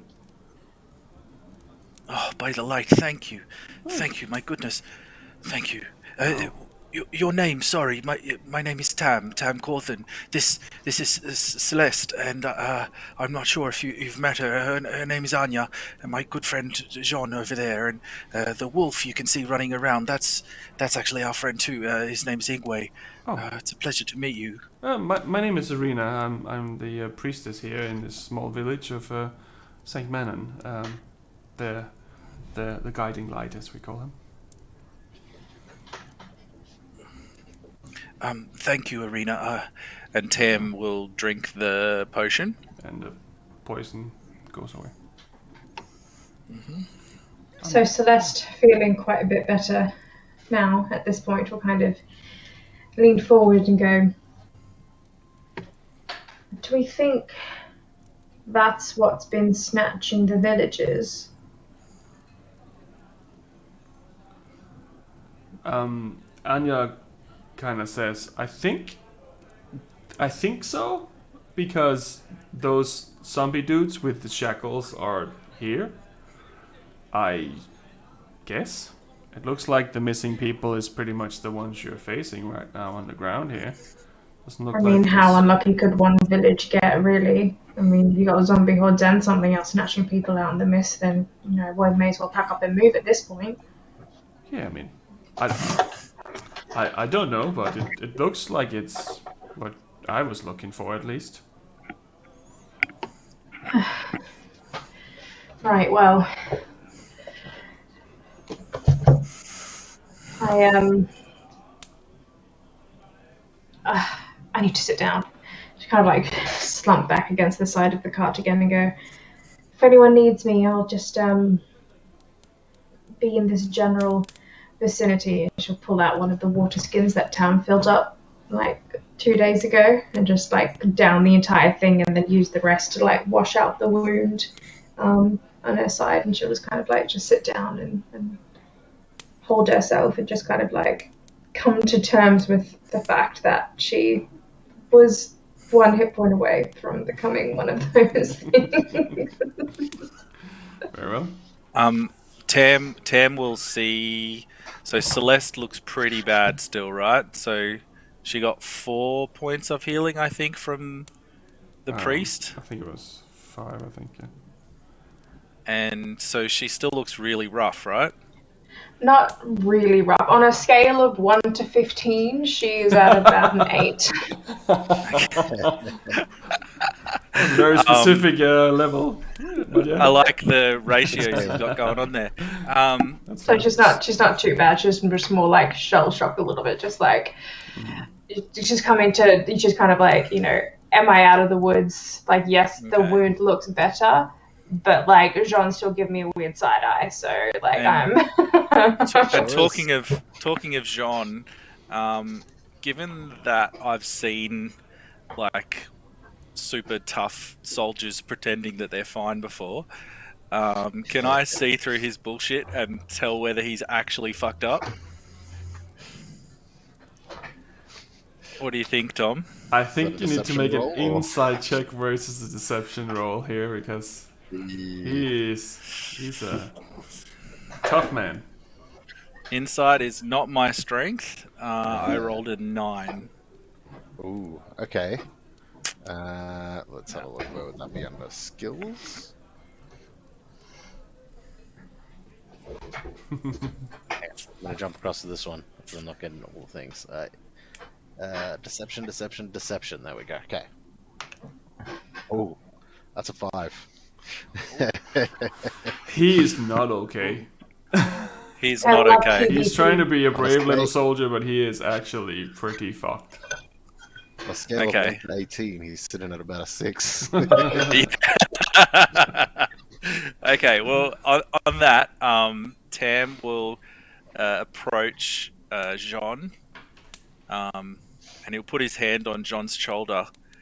Jean, whatever it was that was affecting Celeste, it's done. The priestess has removed the curse. I could see the way you were looking at her. I want to reassure you that it's done. I appreciate it. Jean, you have yes. to understand I'm still weary. Of course. Of course. I think I understand. My friend, you've taken some hurt. Please, will you allow me to relieve some of that? I know you're reluctant usually, but please. And Tam's not even going to wait. He's just going to, because he's already got his hand on John's shoulder. He's just going to cure wounds him. He's just going to do it because John's just going to fucking say no again. So Tam is just going to do it. So he takes. You will be forcefully healed. He takes 8 points of healing. Eldritch healed. So and at that, I think Tam is going to go back to Arena Arena the priestess. I believe this would be the first time Jean is magically healed as well. Didn't you get healed last time, or did you just sleep it out? I don't think I healed him last time. No. No, I think that would be would be first time, yeah. Under that, like immediately feeling the effects, the first thing he would do immediately is just smack your hand away in a panic and confusion. You just sort of right after feeling the magic surge through him, he'd be like, John, I'm sorry. I'm sorry. I had to. I understand. I understand. It's nothing. It's just my gift. It's fine. It's fine. I'm not used to it. Before you leave, did you behead the lady as I said? No, Jean, I didn't. You see as he sort of like tilts his head and drops his brow a little bit, and then he storms off again. He's gonna go try get it done. And Celeste will kind of like go to Tam and just put her hand like on his arm, like on his like forearm, and just say, well, her head's not going to do her any good at this point. At least he's still living. If it makes him feel better, then, I mean, what's the real harm? It seems a dishonor for the dead. We should treat their bodies with respect. But you're right. I understand. I understand.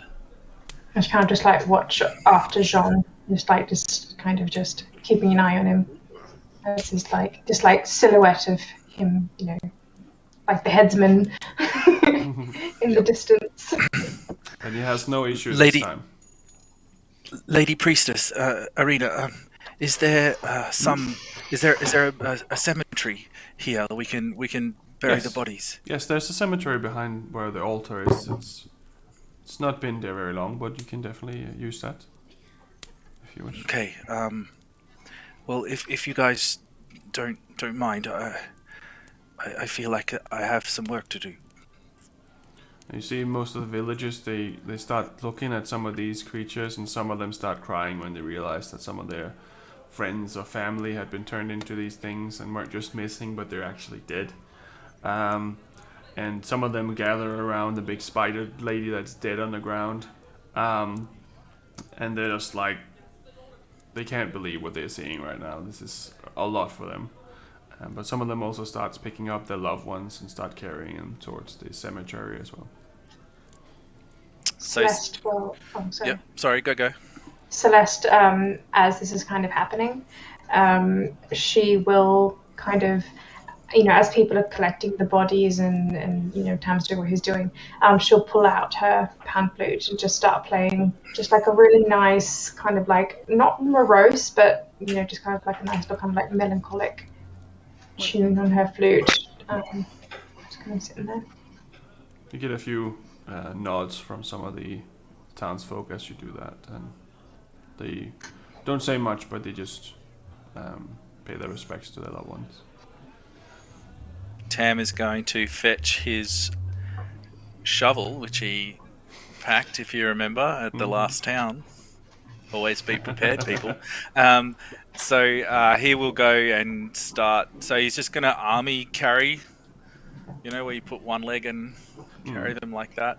He's just going to army carry the nearest body over to the graveyard and start digging holes. All right. It is a joint effort because most of the city kind of joins in on this very sad event, unfortunately. And after maybe 20 minutes time or so, most of the graves have been dug because everyone's helping. And the bodies are placed inside and everyone covers the bodies. The priestess gives a short ceremony for the dead and consecrates the ground. And just watches over the graves as everyone just puts flowers on the graves and such.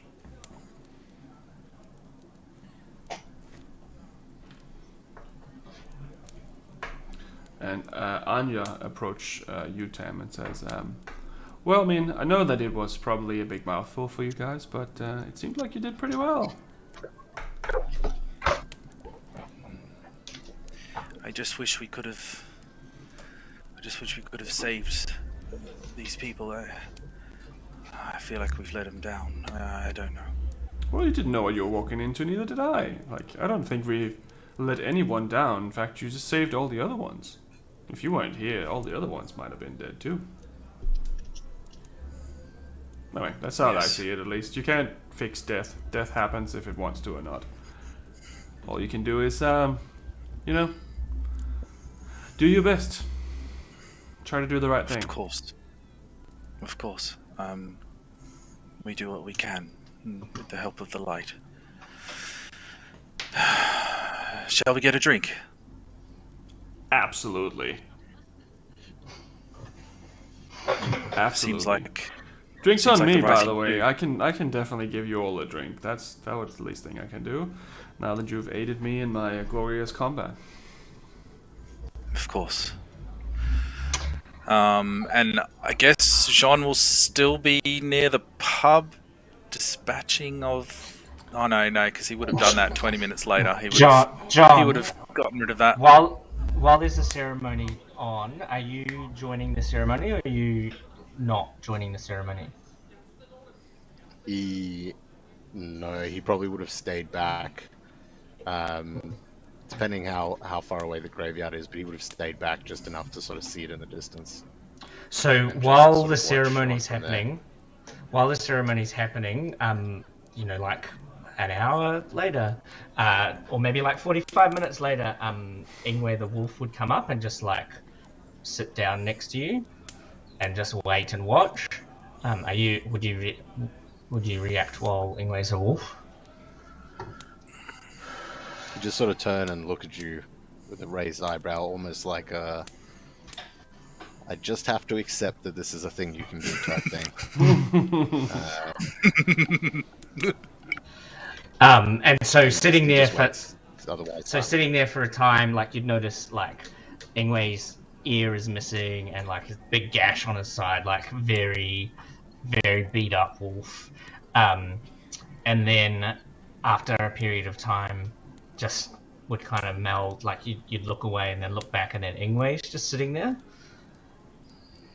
looking very confused. As is Sean. John, and my mother told me the story about the zombies in the forest, and I haven't been able to find any gems. They're supposed to leave the gems behind. Oh, you didn't see them. Then I point out towards the graveyard at all the families that are sort of gathered around. That's what they leave behind. I don't know what your mother considers a gem, but that makes heaps of sense to Ingue, and he's not confused anymore. Why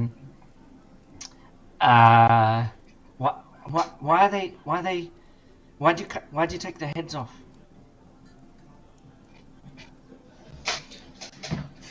You notice how some of them died and they came back. Those two that were villagers, and they started shambling and moving. Yeah. They had like to stop it. Removing their head stops them from. Have you danced with the zombies before?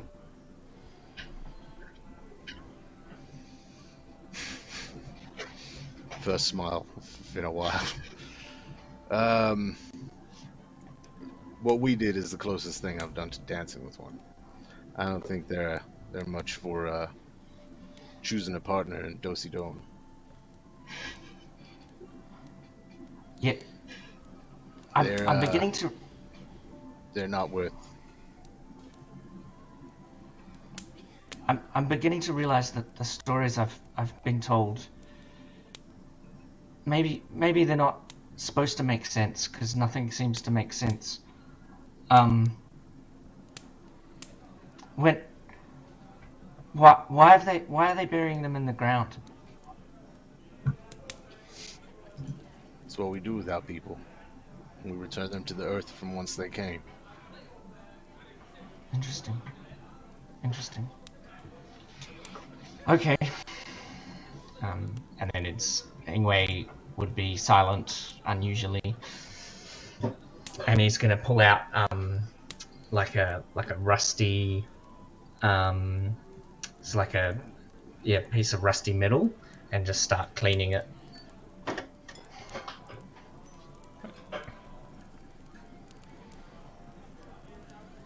Sean doesn't say much more. He's just yeah. Well,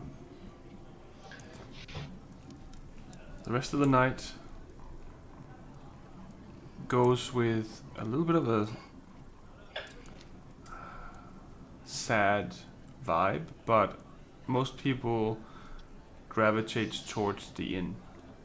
And after a few drinks or so, you can hear that most of them are starting to become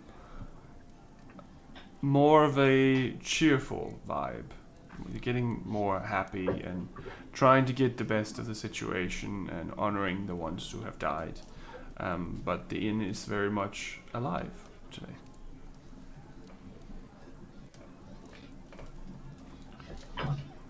So Celeste is going to kind of like find a table for all of us. Yep. And she'll kind of like, if everyone else is kind of gathering into the tavern, to kind of like gesture for them to like kind of sit over and with Anya as well. Just kind of she gets you all invite these. everyone. Because Celeste wants no part in like the celebrations or anything like that. She just wants to kind of let them do their thing. Yeah. She doesn't feel like she's a part of that. So she'll just kind of, once that's done, she's like, okay, let's just find a corner and just, decompress. Anya buys you all drinks, but most of the villagers they will go between the tables and talk to other families that have lost someone. But as they do so, they go over to your table and they drop off a beer here and there, and they kind of nod to you and say thank you, and they kind of go back to their own little group of individuals that they have something in common with. But they all definitely acknowledge your presence and thank you for your assistance. And Anya is drinking the shit out of her fucking drinks. She is not holding back. She is just going full in. For a little lady like her size, she's definitely good at drinking. Let's just say it like that. Tom. Celeste is like quite uncomfortable as people come up and like thank them. Ingue, when he walks into the bar, will cast Purify Food and Drink again. What is the radius? At the bar, not at the table. So no alcohol. If there's drinks already at our table, they'll still be alcoholic. But everything that's in the bar, or within 5 feet, like if there's a cellar, he's not getting the cellar or anything. But people don't seem to really notice, because most of them have already had a bit to drink when this happens. Yeah. And your drinks are fine until some other townsfolk starts buying you watered down non-alcoholic ale or whatever the hell this turns into when it's anti-poisoned. But yes.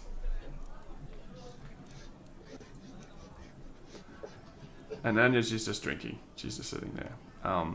After a little while, there is a woman who approaches your table, and she's in her 30s. She goes, sorry, was one of you named Tam Cawthon? Yes, my name's Tam. It's a pleasure to meet you. And she gives you a hug and says, "Oh, I'm sorry that we meet under these circumstances, but I am Jonathan's wife. I heard a lot about you. I married him, so my name is Pascall as well now."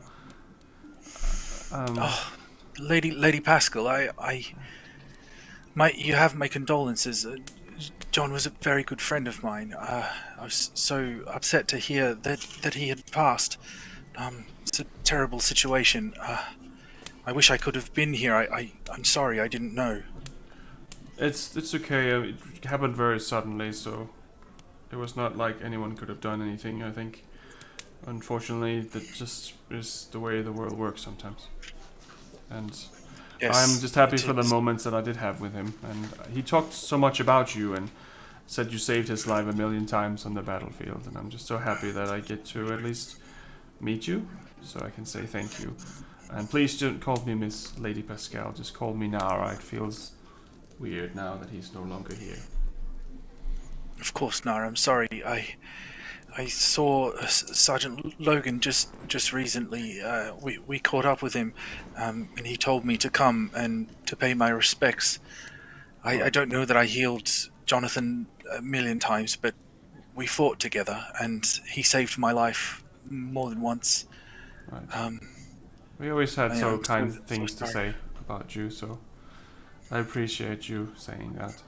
He was a brave man. He was one of the bravest, really. What will you do now that he's gone? Do you have family or? Yeah. Well, so Logan came by as well, and he gave me a portion of money as a thank you for his service as well, I guess. And I'm okay for now. I think I might just stay here if the city is actually safe now, but after that I'm not sure what to do. I can't really run my farm all by myself, but I'm sure with this money that Logan gave me I can hire someone to help. But I did have one thing I wanted to give you as a thank you. It's one of Jonathan's good luck charms. He found it when he was fishing, and I think he would have loved for you to have it, if you allow me. Of course. She hands you a little. It looks like a bracelet, but it has a little coin on it. And Celeste, you recognize this. You have seen this one before. Around the neck of a certain sailor, in which you have a very negative relationship with. And she gives Tam the bracelet with a little coin, and it has a little bit of a.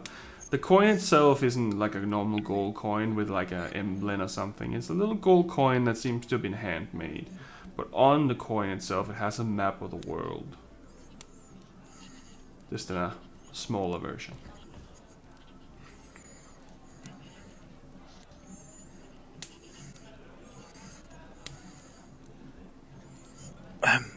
I thank you. I will treasure this. The memory of Jonathan will live on in my heart. I offer my most sincere condolences.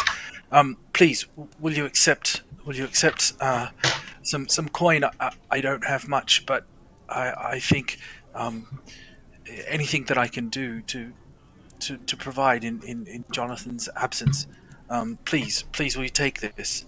And I'm going to give her. I'm just trying to go back through and see how much money we have. You probably have our 15 gold, I think. I don't think you spend any yet.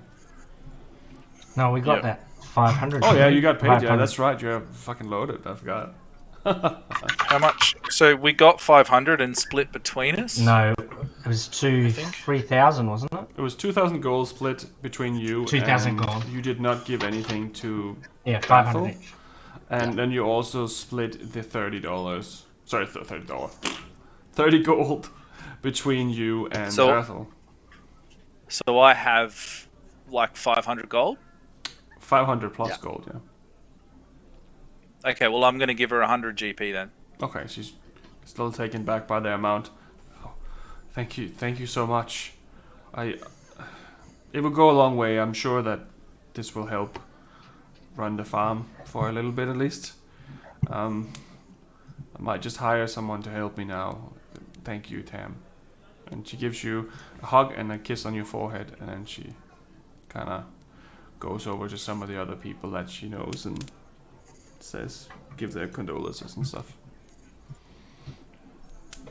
Okay, so Tam will sit down next to Celeste, I think.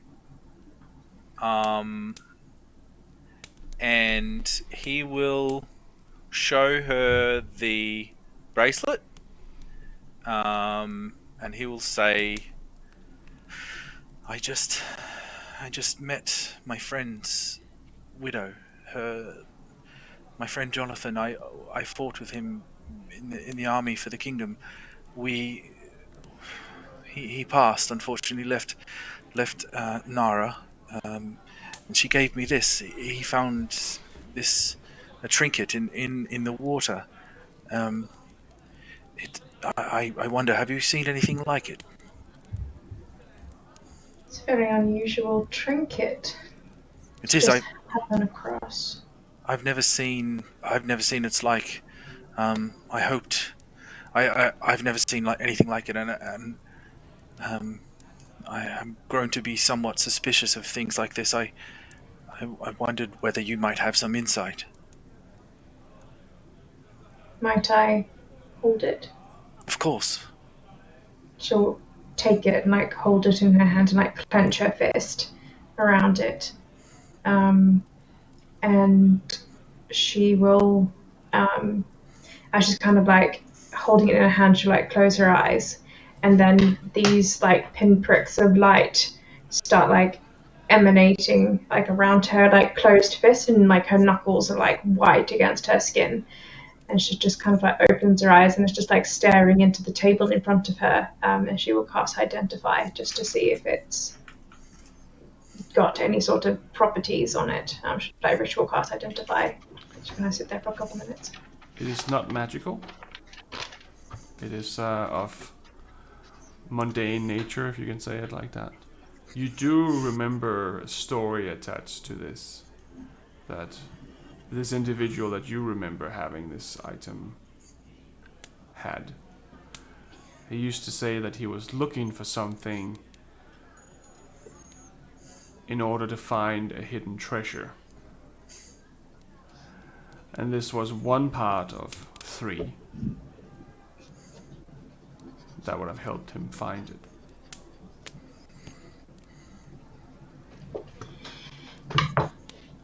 Right.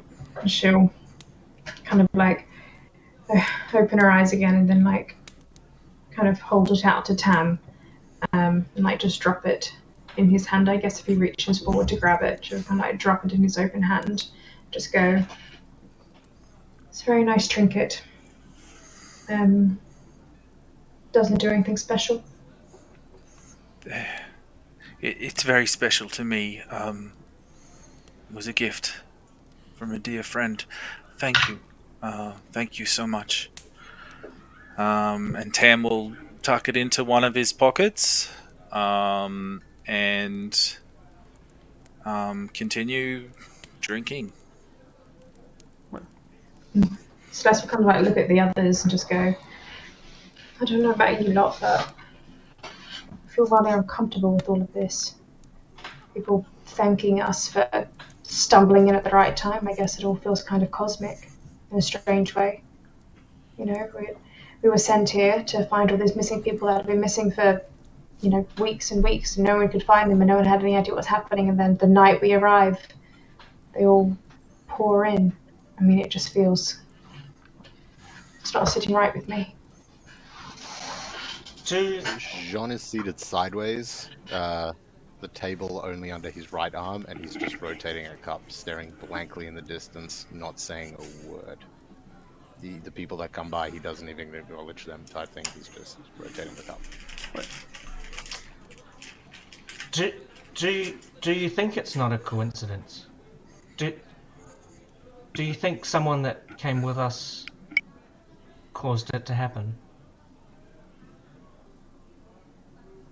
I don't know what I think. I just think it's all rather, I don't know. Coincidences, at least with me, don't seem to happen that often. And if they do, it's, finding two of the same book under a bed. It's not, something like this. Something to this magnitude. It just feels too planned. I'm not sure what it is, but I've just got this feeling that we were meant to be here tonight, and perhaps we weren't meant to survive. Is the fancy man in the bar? Yes, he's standing up against the wall, not talking to anyone. He's just like observing, drinking his little tea. He just looks like he doesn't really want to talk to anyone. He's just hanging out. I'll gesture. It's also weird that Anya. What, sorry? What did you say, Ingue? I would gesture towards the fancy man, and that's relative to what you were saying about Anya. Anya's the soldier one, isn't she? She was the one on the roof that was attacking as well, yeah. She was on the boat. And what? So you're gesturing him to come over, or? No, to Celeste. Okay. What? I have a bad feeling about that man. I just feel like, and she kind of like gestures towards Anya, who I'm assuming is still sitting at the table with us. Yeah, she is drinking her fucking brains out right now. But Yeah, not she fucking goes, drunk though. Because Anya here, she just stumbled across it tonight, of all nights, the same night as us. She just happened to arrive here at the right time, as all this was happening. And she turns out to be a valiant fighter. I don't understand, it's too much for it to be a coincidence. Tam, what do you think? Do you have much experience with coincidences of this magnitude, or am I just being overly paranoid? My friends, my experience has been that coincidences don't really happen.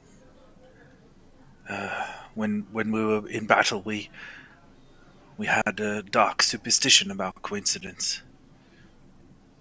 Maybe it's fighting men, but maybe we were tinted by the dark experiences, but we didn't believe that coincidences happened for no reason. Usually something untoward.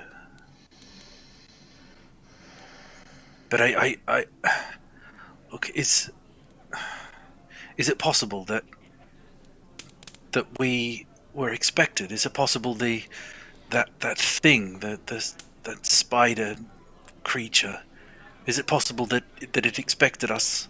Is it possible that it knew we were coming? Maybe someone on the caravan, the fancy man that Ingue pointed to, is it some way that maybe he was expected rather than us? I have no idea. I was telling Ingue, it doesn't sit right with me. Do you think maybe I should go and have a conversation? If you want, I won't stop you. What are you thinking, Way? I think you're right. I think I'd like to talk to him. I'll come with you. John, what do you think? John sort of turns and looks at Tam. Dagger eyes. And then stands up and steps outside. What was all that about?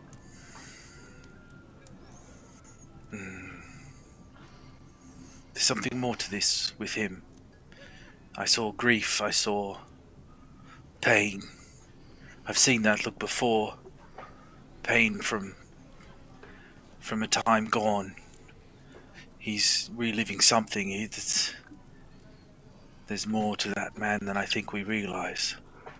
We've only known him, we've only known each other, 2 days, 3 days? I think there's more to all of us than what meets the eye. Perhaps. I think we all have... I mean, we all know all about Ingue, though. I mean, he doesn't count. We know his entire life story at this point, I think. Of course.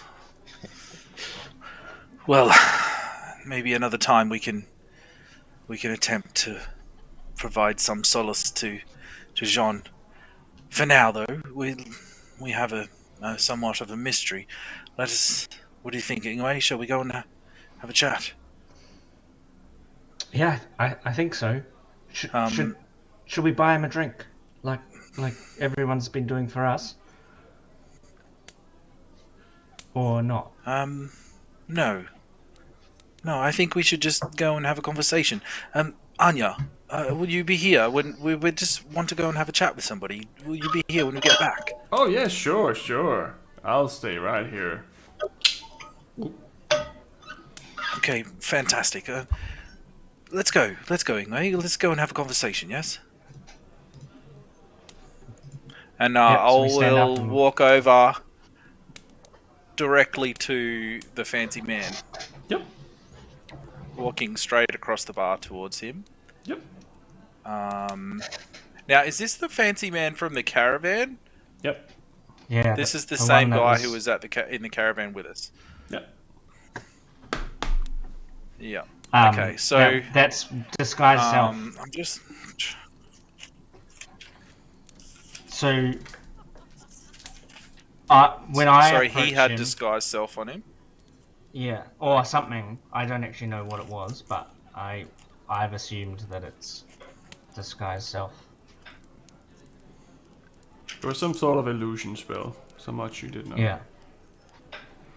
Oh, that's right, because you did detect magic, Yeah. and he had some kind guy with fancy clothes. Ah, yes, drinks tea from a tiny cup. A cartographer. Yes. Okay. So I will go up and. Does he have a drink in his hands? Just his little tea. I'll go up and. Cheers, Jules. Oh, It was Jules, right? yes. Hello, Tam. How are you doing?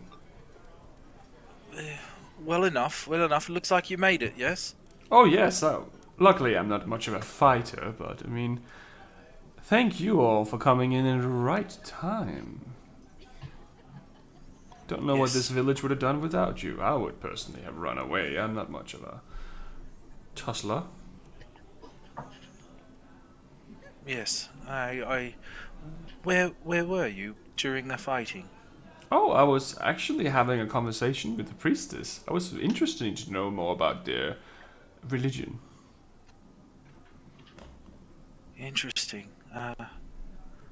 Well, of course, I suppose we all have our interests. Did you find anything out from the lady, the priestess? Well, she talked a little bit about their customs and the ceremonies and stuff, and it was quite interesting. I'm not sure I would be a follower, though, but it does sound like they are trying to generally do something good in this village. I like that. Have you seen anything like what we fought? Oh, I've seen many Have you seen things anything on like my this before? travel. I don't think I've ever seen one of those creatures before myself, but I have heard stories about a lot of these different ones. Can I get an insight check on that? You can do an insight check. What specifically are you trying to insight with them? I want to get an insight into whether he is genuinely whether he had no idea that this was going to happen. Like, Okay. 'cause With the way question you he's- have asked, it might be tricky to discern that because you haven't Okay. really directly asked him questions that are related to that. Yeah. But if you have a Okay. question that you can think of that could potentially be hinting at something like that, then Yep. yeah, sure, you can do that. Yep. Okay. So I will ask him. Do you think that these creatures? Do you think they expected us? I don't know.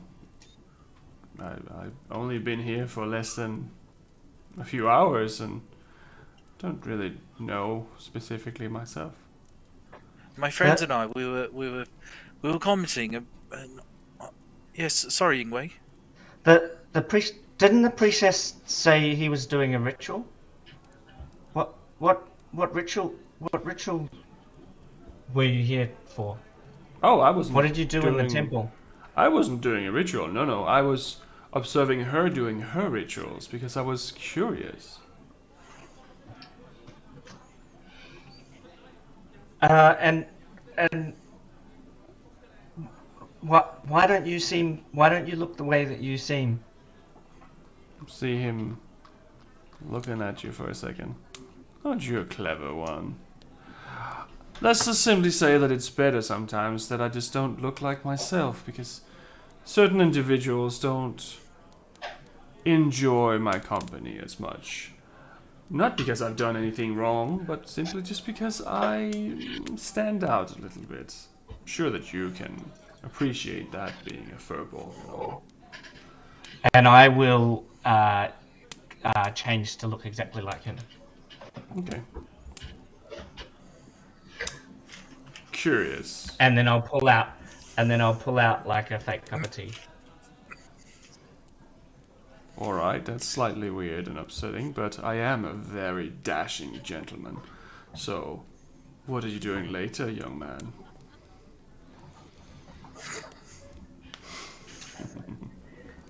So I rolled on my insight check before, asking whether he thought that we were expected. I rolled a 14 on that. Right. It doesn't seem like he gives off any vibe that he would have known that this was either one way or another. He seems generally as surprised as everyone else about that question. He does look a little disturbed by Ingue looking like him, but at the same time he's also kind of enjoying it seems. So Tam, I guess, wants to. His curiosity is piqued, I think, about the change of appearance, what he's hiding from. Mr. Lamore, you say that your appearance has changed. Yes. Who exactly are you hiding from, Mr. Lamore? Oh, I'm not specifically hiding from anyone. I just always... It's easier if you look more like the people you're having a conversation with, you know? Like, if I look like something else altogether, some people assume things. I like to assume based on people's actions, not their appearances. Like my brother, he runs a brothel in Eros, and people always give him a lot of shit. And I just don't want that. I just want to observe and learn. And, of course, do my job as a photographer.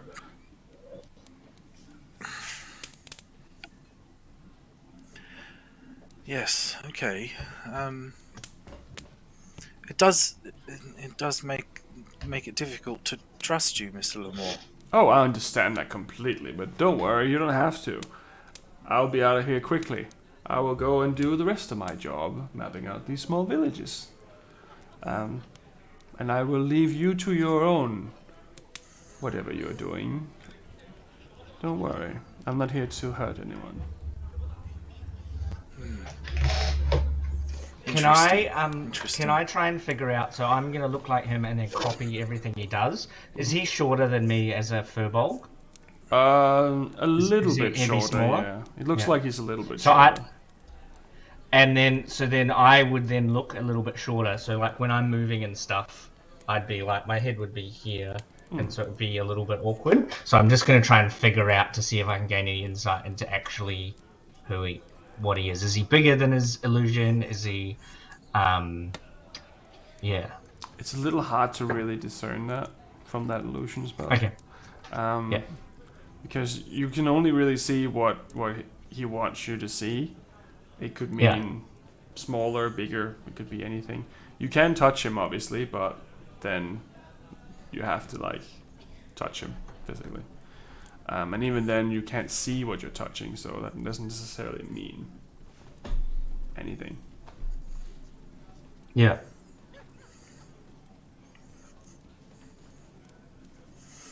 Well, look, Mr. Lamore, I'm sorry for the confusion. I'm glad that you're safe. I'm glad that you managed to stay out of the way of what happened. Of course, I'm glad that you guys are safe too. You saved the day. You and that weird lady in the corner there. Ah, yes, Anya. She was a great help. Yes, it seemed like you were all doing a smashing job. Sorry I couldn't be of assistance. I'm not really much of a fighter. We all have our place. You make charts and maps, and we do what we do. Yes, I have this great fishing place, by the way, if you want to go fishing ever. If you want to go to the inward shallows, there's a special little place there where if you go to fish there, the fish seems to be bigger than usual, and that's could be quite nice. That's my little thank you to you as the heroes of Calencourt. You said the invert shallows. The inlet shallows.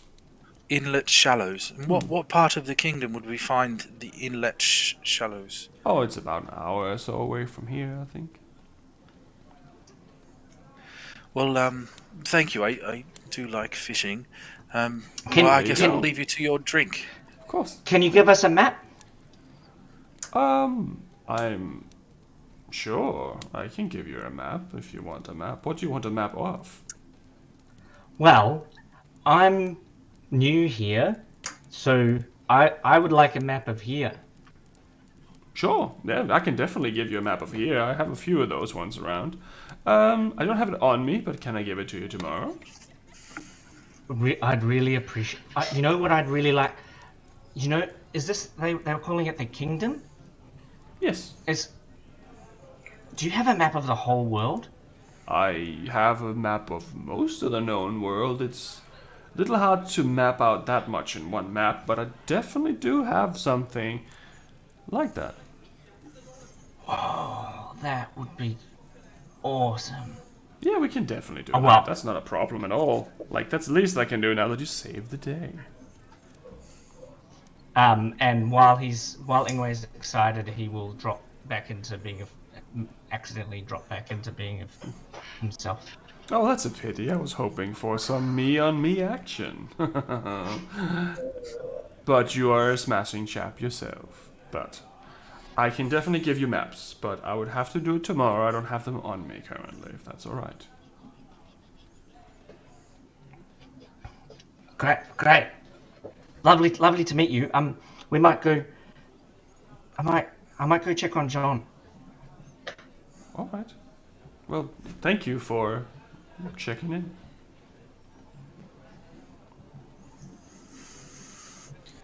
Yeah, I think that's a really good idea. Just make sure he's okay. Yeah, make sure that. I'll go and sit down at the table and talk to Anya and Celeste, and I'll see you soon. Yeah. Yeah, maybe we can travel with Anya for a little bit. She seems like a good person to travel with. She's certainly very handy in a fight.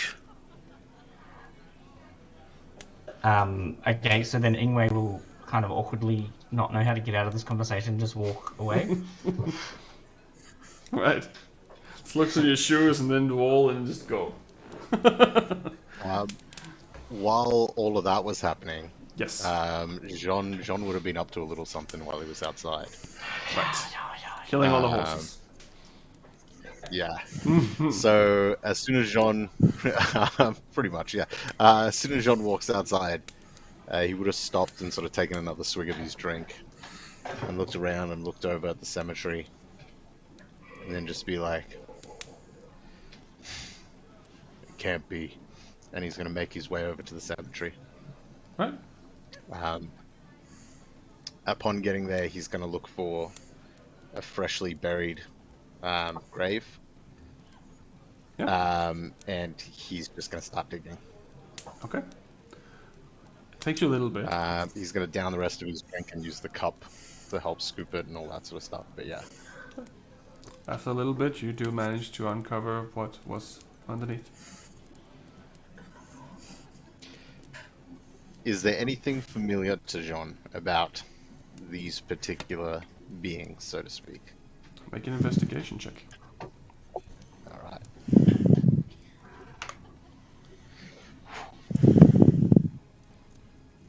That is a 14. Most of it looks like just a decayed body, but you do notice those like things going into the nose. Does seem a little bit familiar to what you saw, but it was hard to see with yours because they were more decayed. But now that you think of it, it definitely was like marks of something going into the nose on the ones that you have seen before. Okay. Is there anyone around here? No, there's no one here at the moment. They're all at the inn. Anyway, He's gonna grab the head by the hair and lift it up and look at it, and then sort of just coincidences. And he's gonna bag the head, and then he's gonna try to bury the rest of it. Fair enough. It's not a hard thing to do. If he has fabric in that, he's gonna wrap it up first and then bag it. But if not, he's just gonna chuck it in as it is. Right. You have a and then dead he's gonna person's start head. making his way up. Yep. Halfway back to He's where gonna the start making tavern his way is. back up to the tavern. Yep. Halfway back towards the tavern, you notice both these two individuals coming out for you. I believe that it was only Tam and Ingue. And Celeste was staying, wasn't she? nah. Yeah. I didn't follow after Jean's fucking daggers at me. Okay. I figured I'd let Ingue handle that, Okay. and Gotcha. I was going to go over and talk to Anya and Celeste, so it's Ingue by himself. Right. So, Ingue, you do notice John coming back from the other end of the city. You don't know really from where, but Okay.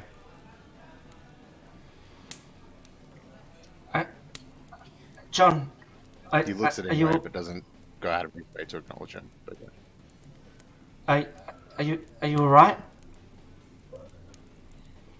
And Ingwe will kind of fall in step with him. Yeah.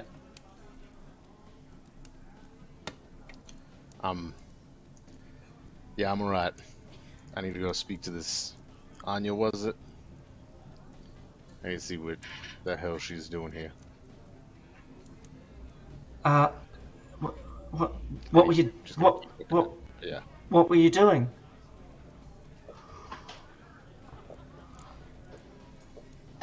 He doesn't respond.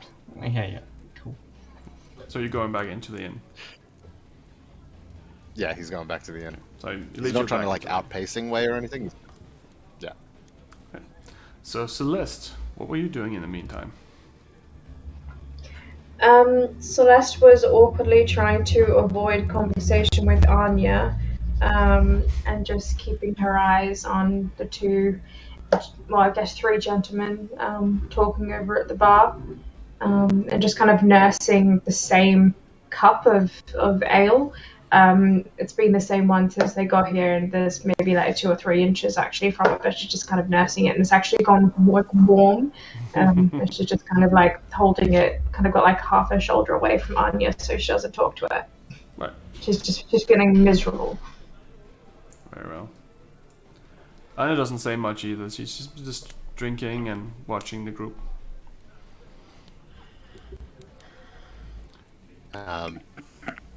Yeah, if Jean gets to the door, he's gonna walk in and just basically like tunnel vision, make his way right over to Anya. And Just sort as of, you get like, to the lean door, forward, put his hands on the table and look at her. Yeah. can I interrupt you, John? Because before you go inside, I'll say, John, Mr. John, what has anyone done anything with the spider?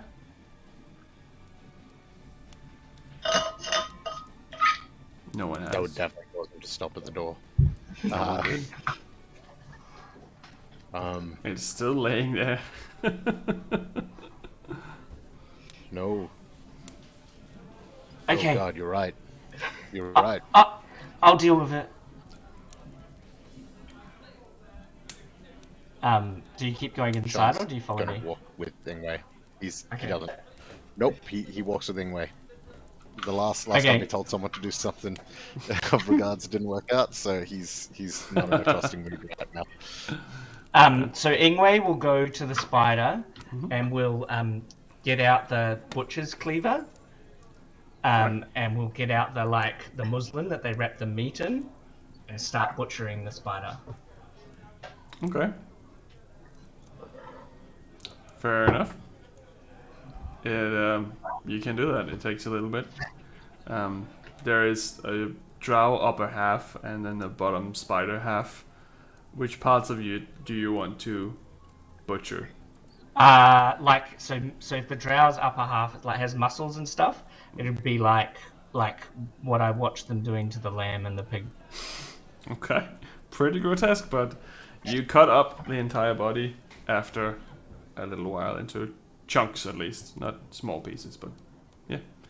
There are some items on her, obviously, that you would have to remove to do so,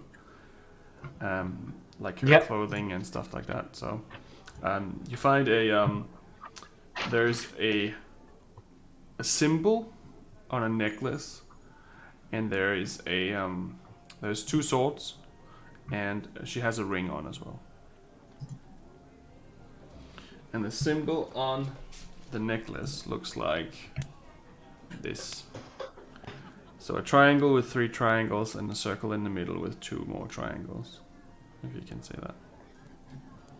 I'll send it to everyone as well. Cool. But you do you just let me do it, John? Do you just watch me? Jean would probably jump in and he would look at the head. He would investigate the head to see if it's got similar properties to the other things. And if it did, it does not. Oh, it does not. It does not. No. This looks like a fully functioning drow from the head down to the waist. Okay. If that's the case, he'll sort of look at it and then sort of toss it backwards at the hair, and then stand back and let Ingwe do what he's doing. Right. What should I do with all these bits? And there'll be like a grotesque pile of bones and bits that don't look like you can eat them. I have no idea, friend. Do we want to bury? I'm not too sure what you were looking to do with what. Do we want to bury them in the cemetery, or we could burn them?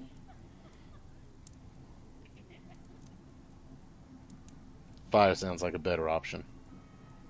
And then I'll light it. It'll become a massive bonfire. So you said there's a necklace and 2 swords. Was there anything other? And a ring.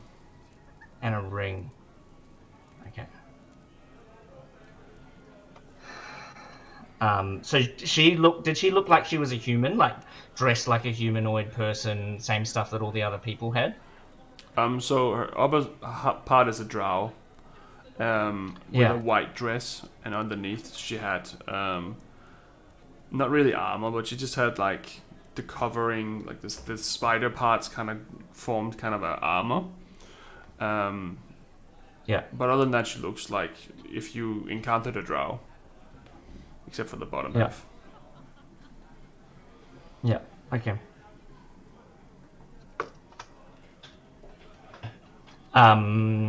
So that would pretty quickly burn really fast. Like it's a magical fire that does d6 damage. Yep. And then I'd wrap up the meat, and put it in with the other meat. What?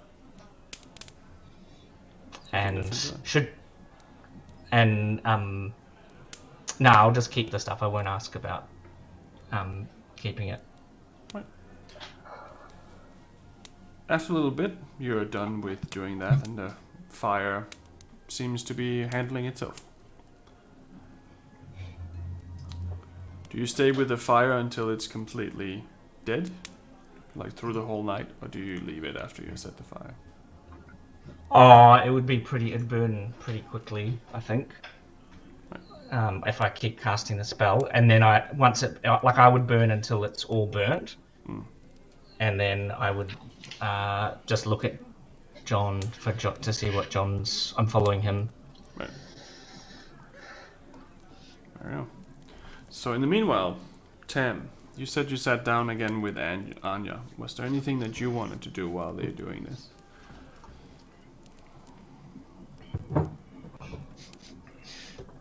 Yes? You did mention that she was attractive, right? Yep. So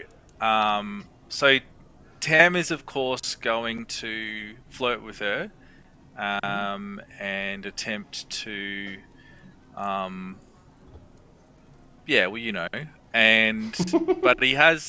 he has something of an ulterior motive. Right. He's going to attempt to find out more about her employer, her friend, the woman. He's going to be like very complimentary, talk about how brave she was and how impressive she was, and the jump down from the roof, and how it's so awesome to see people with that kind of physical prowess and all of that stuff. All right. All the while, absolutely doing what you would expect Tam to do when there's a beautiful woman sitting in front of him. Right.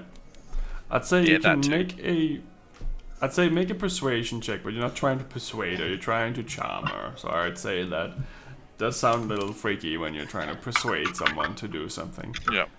But I'm definitely not. I'm not trying to persuade her. you're trying to charm her. I am. Yes. Yeah.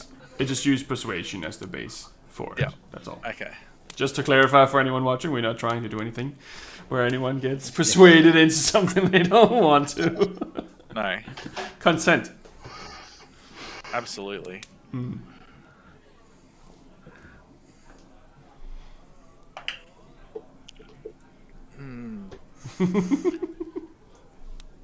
So I rolled a 15, and I have a +3. +3. So that's an 18. Alright. She seems to be playing along. I was hoping she might. Yeah, she seems to take you the compliments and seem to be smiling back at you, and yeah. Seems like it's working. Does she give me any information about who her friend is, where her friend sent her from, or anything like that? I'm trying to get an idea of. Yeah. So, she gives you a little bit of information. She first of all tell you her name. Her name is Anya, but her last name is Dinoso.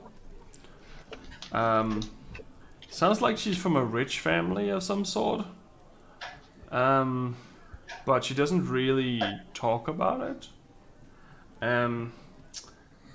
She mentioned that her employer is called Isadora, and her name is Isadora von Lichter. And you haven't heard any other names before, so it doesn't really ring a bell. But it seems like her employers keep sending her out different places to fight certain undead creatures.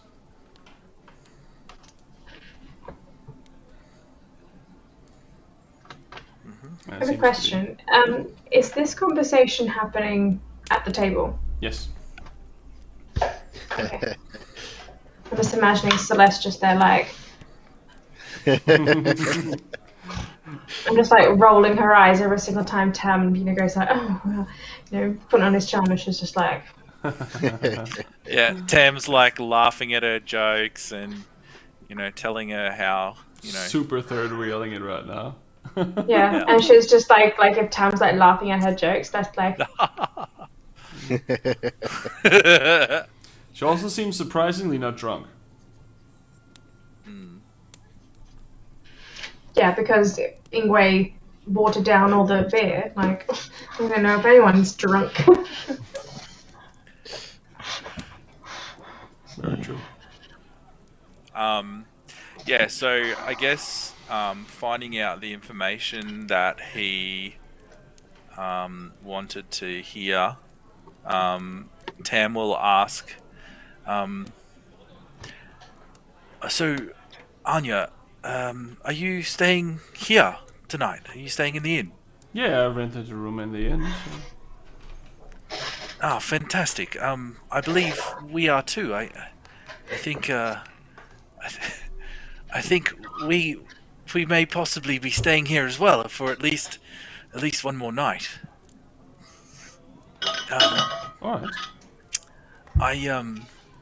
I might be think, leaving at the end of the night, though. But other than that, yeah. Oh, you're leaving this evening? Yes, I will be leaving at the end of the evening. Yes.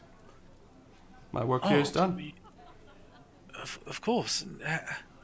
Oh, it's such a shame. What are you heading back? I'm heading tonight? to my next assignment, and your next assignment. Hmm. Are you off to kill some more undead? Most likely. That's usually what I specialize in. So. My goodness, how impressive! Thank you. To go out without a rest. Oh, it's better for me to leave at this point in time. It's easy to travel at certain times a day. Okay, of course. So I guess Tam. I'm trying to figure out whether he would try to find out where she's going. Nah, I don't think he would. I think he'd probably be pretty disappointed that she's not staying tonight. And like Adam doesn't know how the hell he would do it, but I think Tam would probably know how to convince her to just stay for a couple of more hours, you know? Well, she didn't say she was leaving yet, though. Yeah. So, Tam's gonna make some kind of the thing you do when you look like fucking Zac Efron. I don't know. I clearly don't look like Zac Efron, so fuck. Whatever you do when you look like that guy, and you're trying to convince a girl to go up to your room, Tam's gonna do that. Right, she goes along with you. Fantastic. Beautiful. If I may ask, once the fire's done, Jean would have been heading in. Yep. Is he able to capture it before they leave, or Yes. does he go? Sorry, John. That's fine. No, all good. I assume it's like Tam standing up, like her hand in his, and then like about to walk away or something. She wouldn't hold his hand, but No, that's sort of, yeah. Jean would sort of stampede in, so to speak. He would, like, he's stomping and that sort of stuff. He's got his weapons on his back and everything, but he's, like, up to his elbows in dirt and on his knees and that sort of stuff, and he just walks right up to Anya, and just, if she's still seated, he puts his hands on the table and just leans down forward, and he goes, "We need to chat now." Alright, well, let's have a chat. And he turns around and he looks at the door. He goes, "Outside." Okay. Sure. I'll be a minute, Tam. And she comes with you. John, what's going on, John? He just looks at Tam and he goes, "Sit the hell down, soldier boy." Then he turns and starts walking out behind her. Okay. Celeste is going to, like, as they leave, like, as they walk out, she's going to walk over towards the door and not step outside, but just keep an ear out just in case she hears, Jean's battle cry or something, like the sound of swinging axes, or she just wants to keep an, just keep an ear out just to make sure. She's not going to step outside or intrude. She's just going to. Right. Yeah. Jean's not going to be quiet or subtle about what he's doing next, but yeah. Ingwe's following like he is supposed to be, like assuming that that's what you want him to do. So if you tell him to not, but he'll be there like. No, he doesn't say anything. He's, yeah. Oh, As she steps outside, he's sort of going to walk right up to her, like half a foot away, and just go, "The hell are you doing here?" Well, I'm apparently doing the same thing you're doing here. Taking care of some weird undead stuff. I don't like coincidences in the fact that you came around the same time we did. All of a sudden, all this shit went down. I think you know more than you're letting on. And he's going to turn around and pull the head out and just throw it at her. And she doesn't catch it because she's taken a little off guard by you actually doing that. She's like, oh! Why are you keeping that for? That's nasty. That's someone's family member. Yeah, trust me, I know. The nose, what's going on there? Not really sure. I haven't seen this specific type of undead before. My guess would be that this isn't a spell as much as it is some sort of poison. I don't know where it comes from though. I haven't seen it being injected, so I don't know what specific this is. Sorry, can't help you with that part. But you've seen it. I've seen what you have in front of you here several times before, yes.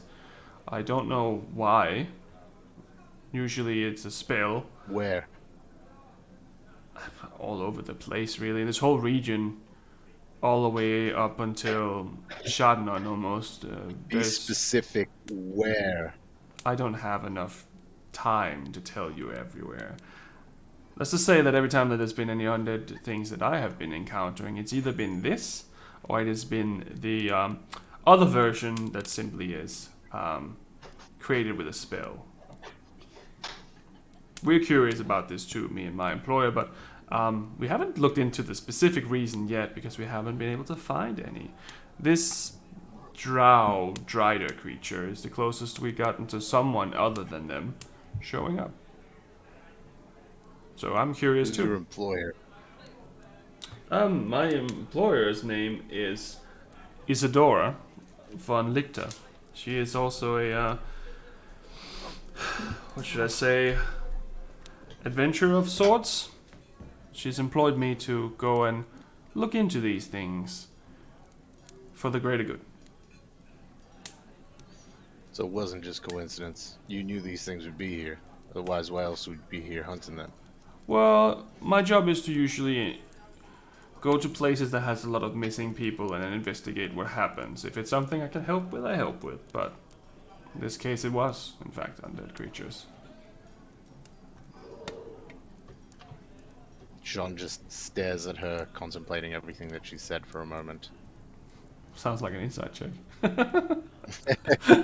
Sure. Yeah. It's not great, whatever it is. It's got a decent modifier, 10. Okay. She seems on the level from what you can see. She is taken a little back by you, like, approaching her and being so forthright, but she doesn't seem to try to hide any details relating to this. Obviously, she hasn't told her life story and all that stuff, but for the questions that you have put there, she doesn't seem to be lying. She seems to be actually genuine. Yeah. With how forthcoming she is being as well, John's tone would have like started shifting from like aggressive to, okay, you're being forthcoming. Like, I'm just gonna throw every question at you, which is sort of what he was doing towards the end there. Yep. And then he's just looks her over and he goes, "All right. You ever see anything like this again, and you contact." Turns over his shoulder, looks at Ingue. What? Have you seen this before? And he'll show her the symbol. I've seen variations of it before, yes. What is it? It has a lot of resemblance of a symbol I've seen a lot of times, but that variation is kind of a holy symbol for some, for Vecna. and that's usually very bad news. But specifically this symbol, I'm not sure why, but it's slightly different, and usually that means that it is not directly related to Vecna, but maybe a disciple of Vecna or an apprentice of Vecna. It's very rare that I see symbols that are so close but different. It's like they deliberately made it different. This one is one of those times. What that means, I don't know yet. But I'd be curious to find out.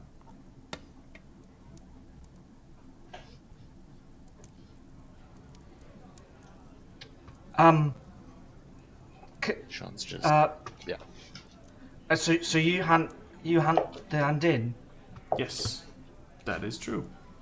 Well, some of them at least. I mean, I don't have a list of individual ones that I'm going after, but the ones that are doing harm, at least that I know of, is my job to take care of. Can I come with you? What? Why? No offense, but you're not really, like, my type of traveling companion. Oh, okay. I just thought I could help. Sure, but you can do what you just did. That helps a lot. If you do this and I do my thing, maybe we can do a difference. Okay. What? You always go by yourself? Yes, it's easier that way. Okay. So maybe we could work for Isadora von Lichter as well, John. That sounds like a good job. If you're interested, I can definitely pass it on. Yeah, okay. Right. Yeah. Possibly. Keep in touch if you can. Sure, definitely. I can definitely help set that up. We'll have to set up a meeting at some point then, if that's the case. But let me talk to her first. Maybe she's not interested at the moment, but usually I can't see why it should be a problem. We are kind of doing the same thing here. Anyway, do you have any more questions? I have a soldier boy to shag. I have a DM question. Yeah, yeah. Sorry, I know that we're kind of like at the end, but I just want to know quickly if I'm listening at the door and they mention Vecna, would Celeste have any indication of what that means? I'd say make a religion check. I can kind of discern. Just so I kind of can know, going into any conversations that we might have later. Religion proficiency. Oh, it's 19. You definitely heard the name before. You know that Vecna was pretty much the god of undeath, or whatever you want to call that. A lot of the necromantic spells are credited to followers of his, but not all of them. But he's definitely the poster boy for necromantic energy undead creatures and causing havoc on the world. With a 19, I'd say that you have all heard of Marius, the leash lord that tried to pretty much take over the world, but was defeated by Saint Manon. You know that he was a direct disciple of Vecna himself. That's all you really heard, because that's the most of what the general consensus has been about this, that you know of, without specifically going into reading books and such about it. Mm-hmm. Cool. Right. Very well. Do you have any more questions for Anya? Nope. After, at least not me. But once said she had a soldier boy to shag, he sort of just went, do your business. Just let her pass. Fair enough. So she enters the inn again, And she kind of winks at you, Tam, and says, I still have a few more hours if you are interested in playing some instruments. So Tam will nod knowingly and, yeah, I guess he's going to bed, isn't he? Very well. So Tam and Anya leaves the scene. Is there anything that the rest of you wants to do before heading to bed? Nope. John leaves that head in the middle of wherever the hell he threw it and walks inside and tries to find a room and goes to bed. Right. Someone's gonna find their fucking dead family's head sitting on the front door of the pub. Yeah, Sean's mind's in a bit of a Oh my god, you're a fucking savage. Yeah. Ingue just butchered a drow. Yeah, exactly. Alright, so no one else has anything they want to do before going to bed. Celeste will stay awake until pretty much the entire tavern has emptied out, the entire inn has emptied out, until she's like the last one sitting there, and then she'll probably just fall asleep in the chair. So unless the bartender comes and tells her to either get out or buy a room or whatever, she'll probably just stay there, just nursing that same drink. No one comes and tells you anything. You are, after all, the heroes of this village right now. So she'd just fall asleep in that little booth once everyone else has gone to sleep and just, I guess, be there in the morning. Radio. So Tam, as you reach the room, she's very visibly interested in exactly what you're trying to sell her right now. You notice a few things during the course of the night. One is that she's a lot fucking stronger than you are. And at one point, she literally lifts you. What? What? Yeah. And at one point, you realize when she starts taking off her clothes that she's actually still quite severely wounded, with poison dripping out of one of her wounds, but she's not really taking any time to address it.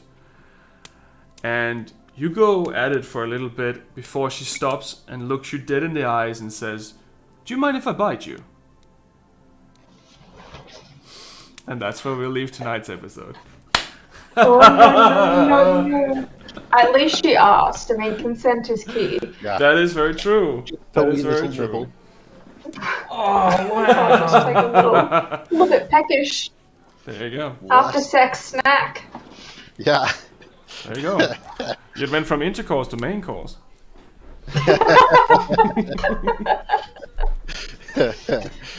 But yeah, that's where we will leave it for today.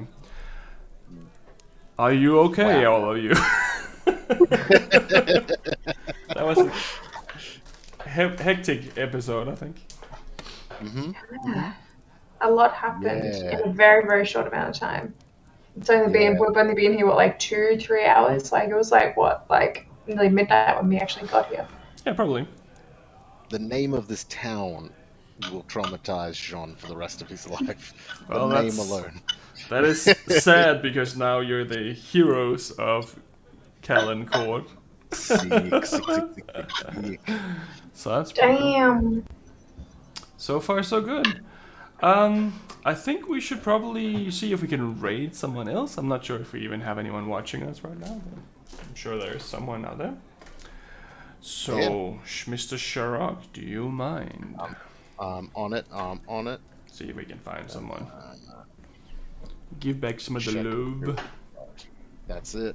It's been a really, really good game tonight, gang. Love playing with you guys. Indeed. Thanks so much for traumatizing us, Tom. We really appreciate My it. pleasure. That is what I do when I can't play Grand Theft Auto.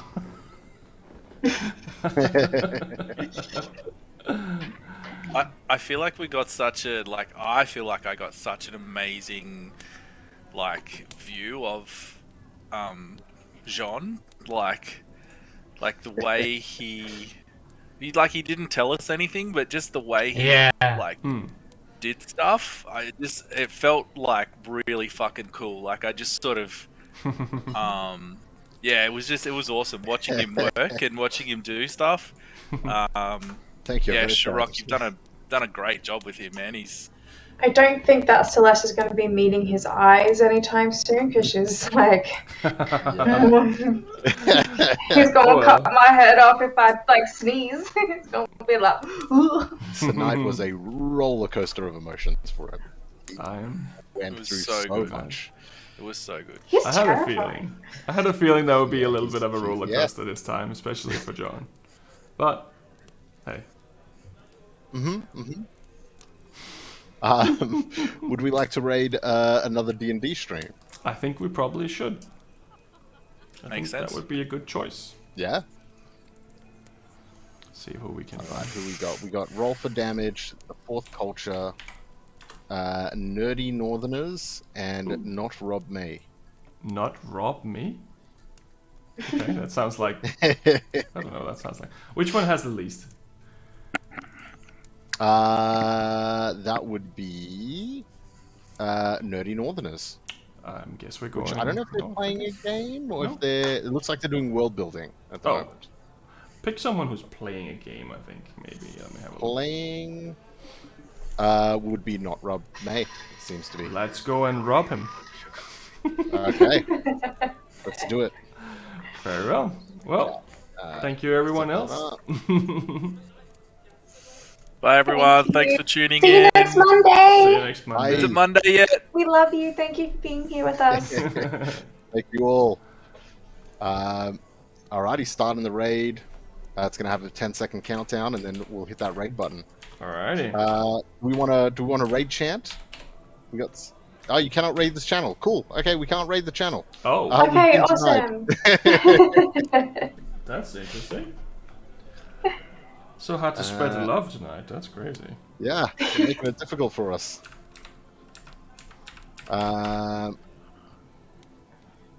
Let's see. There's another group here. Einstein's Barber. Do we want to give them a try? Sure. All right.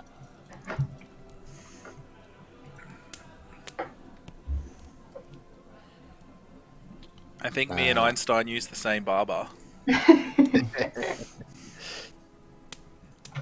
make sure I get it right. E-I-N-S Barber. What do we do?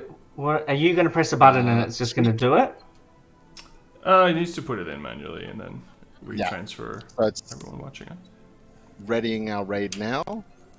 Sounds good. And perfect. We're ready to go whenever we want to go. All right. Well, you let us know. Sign us off. Thank you everyone for watching. Let's go and see what these guys are all about.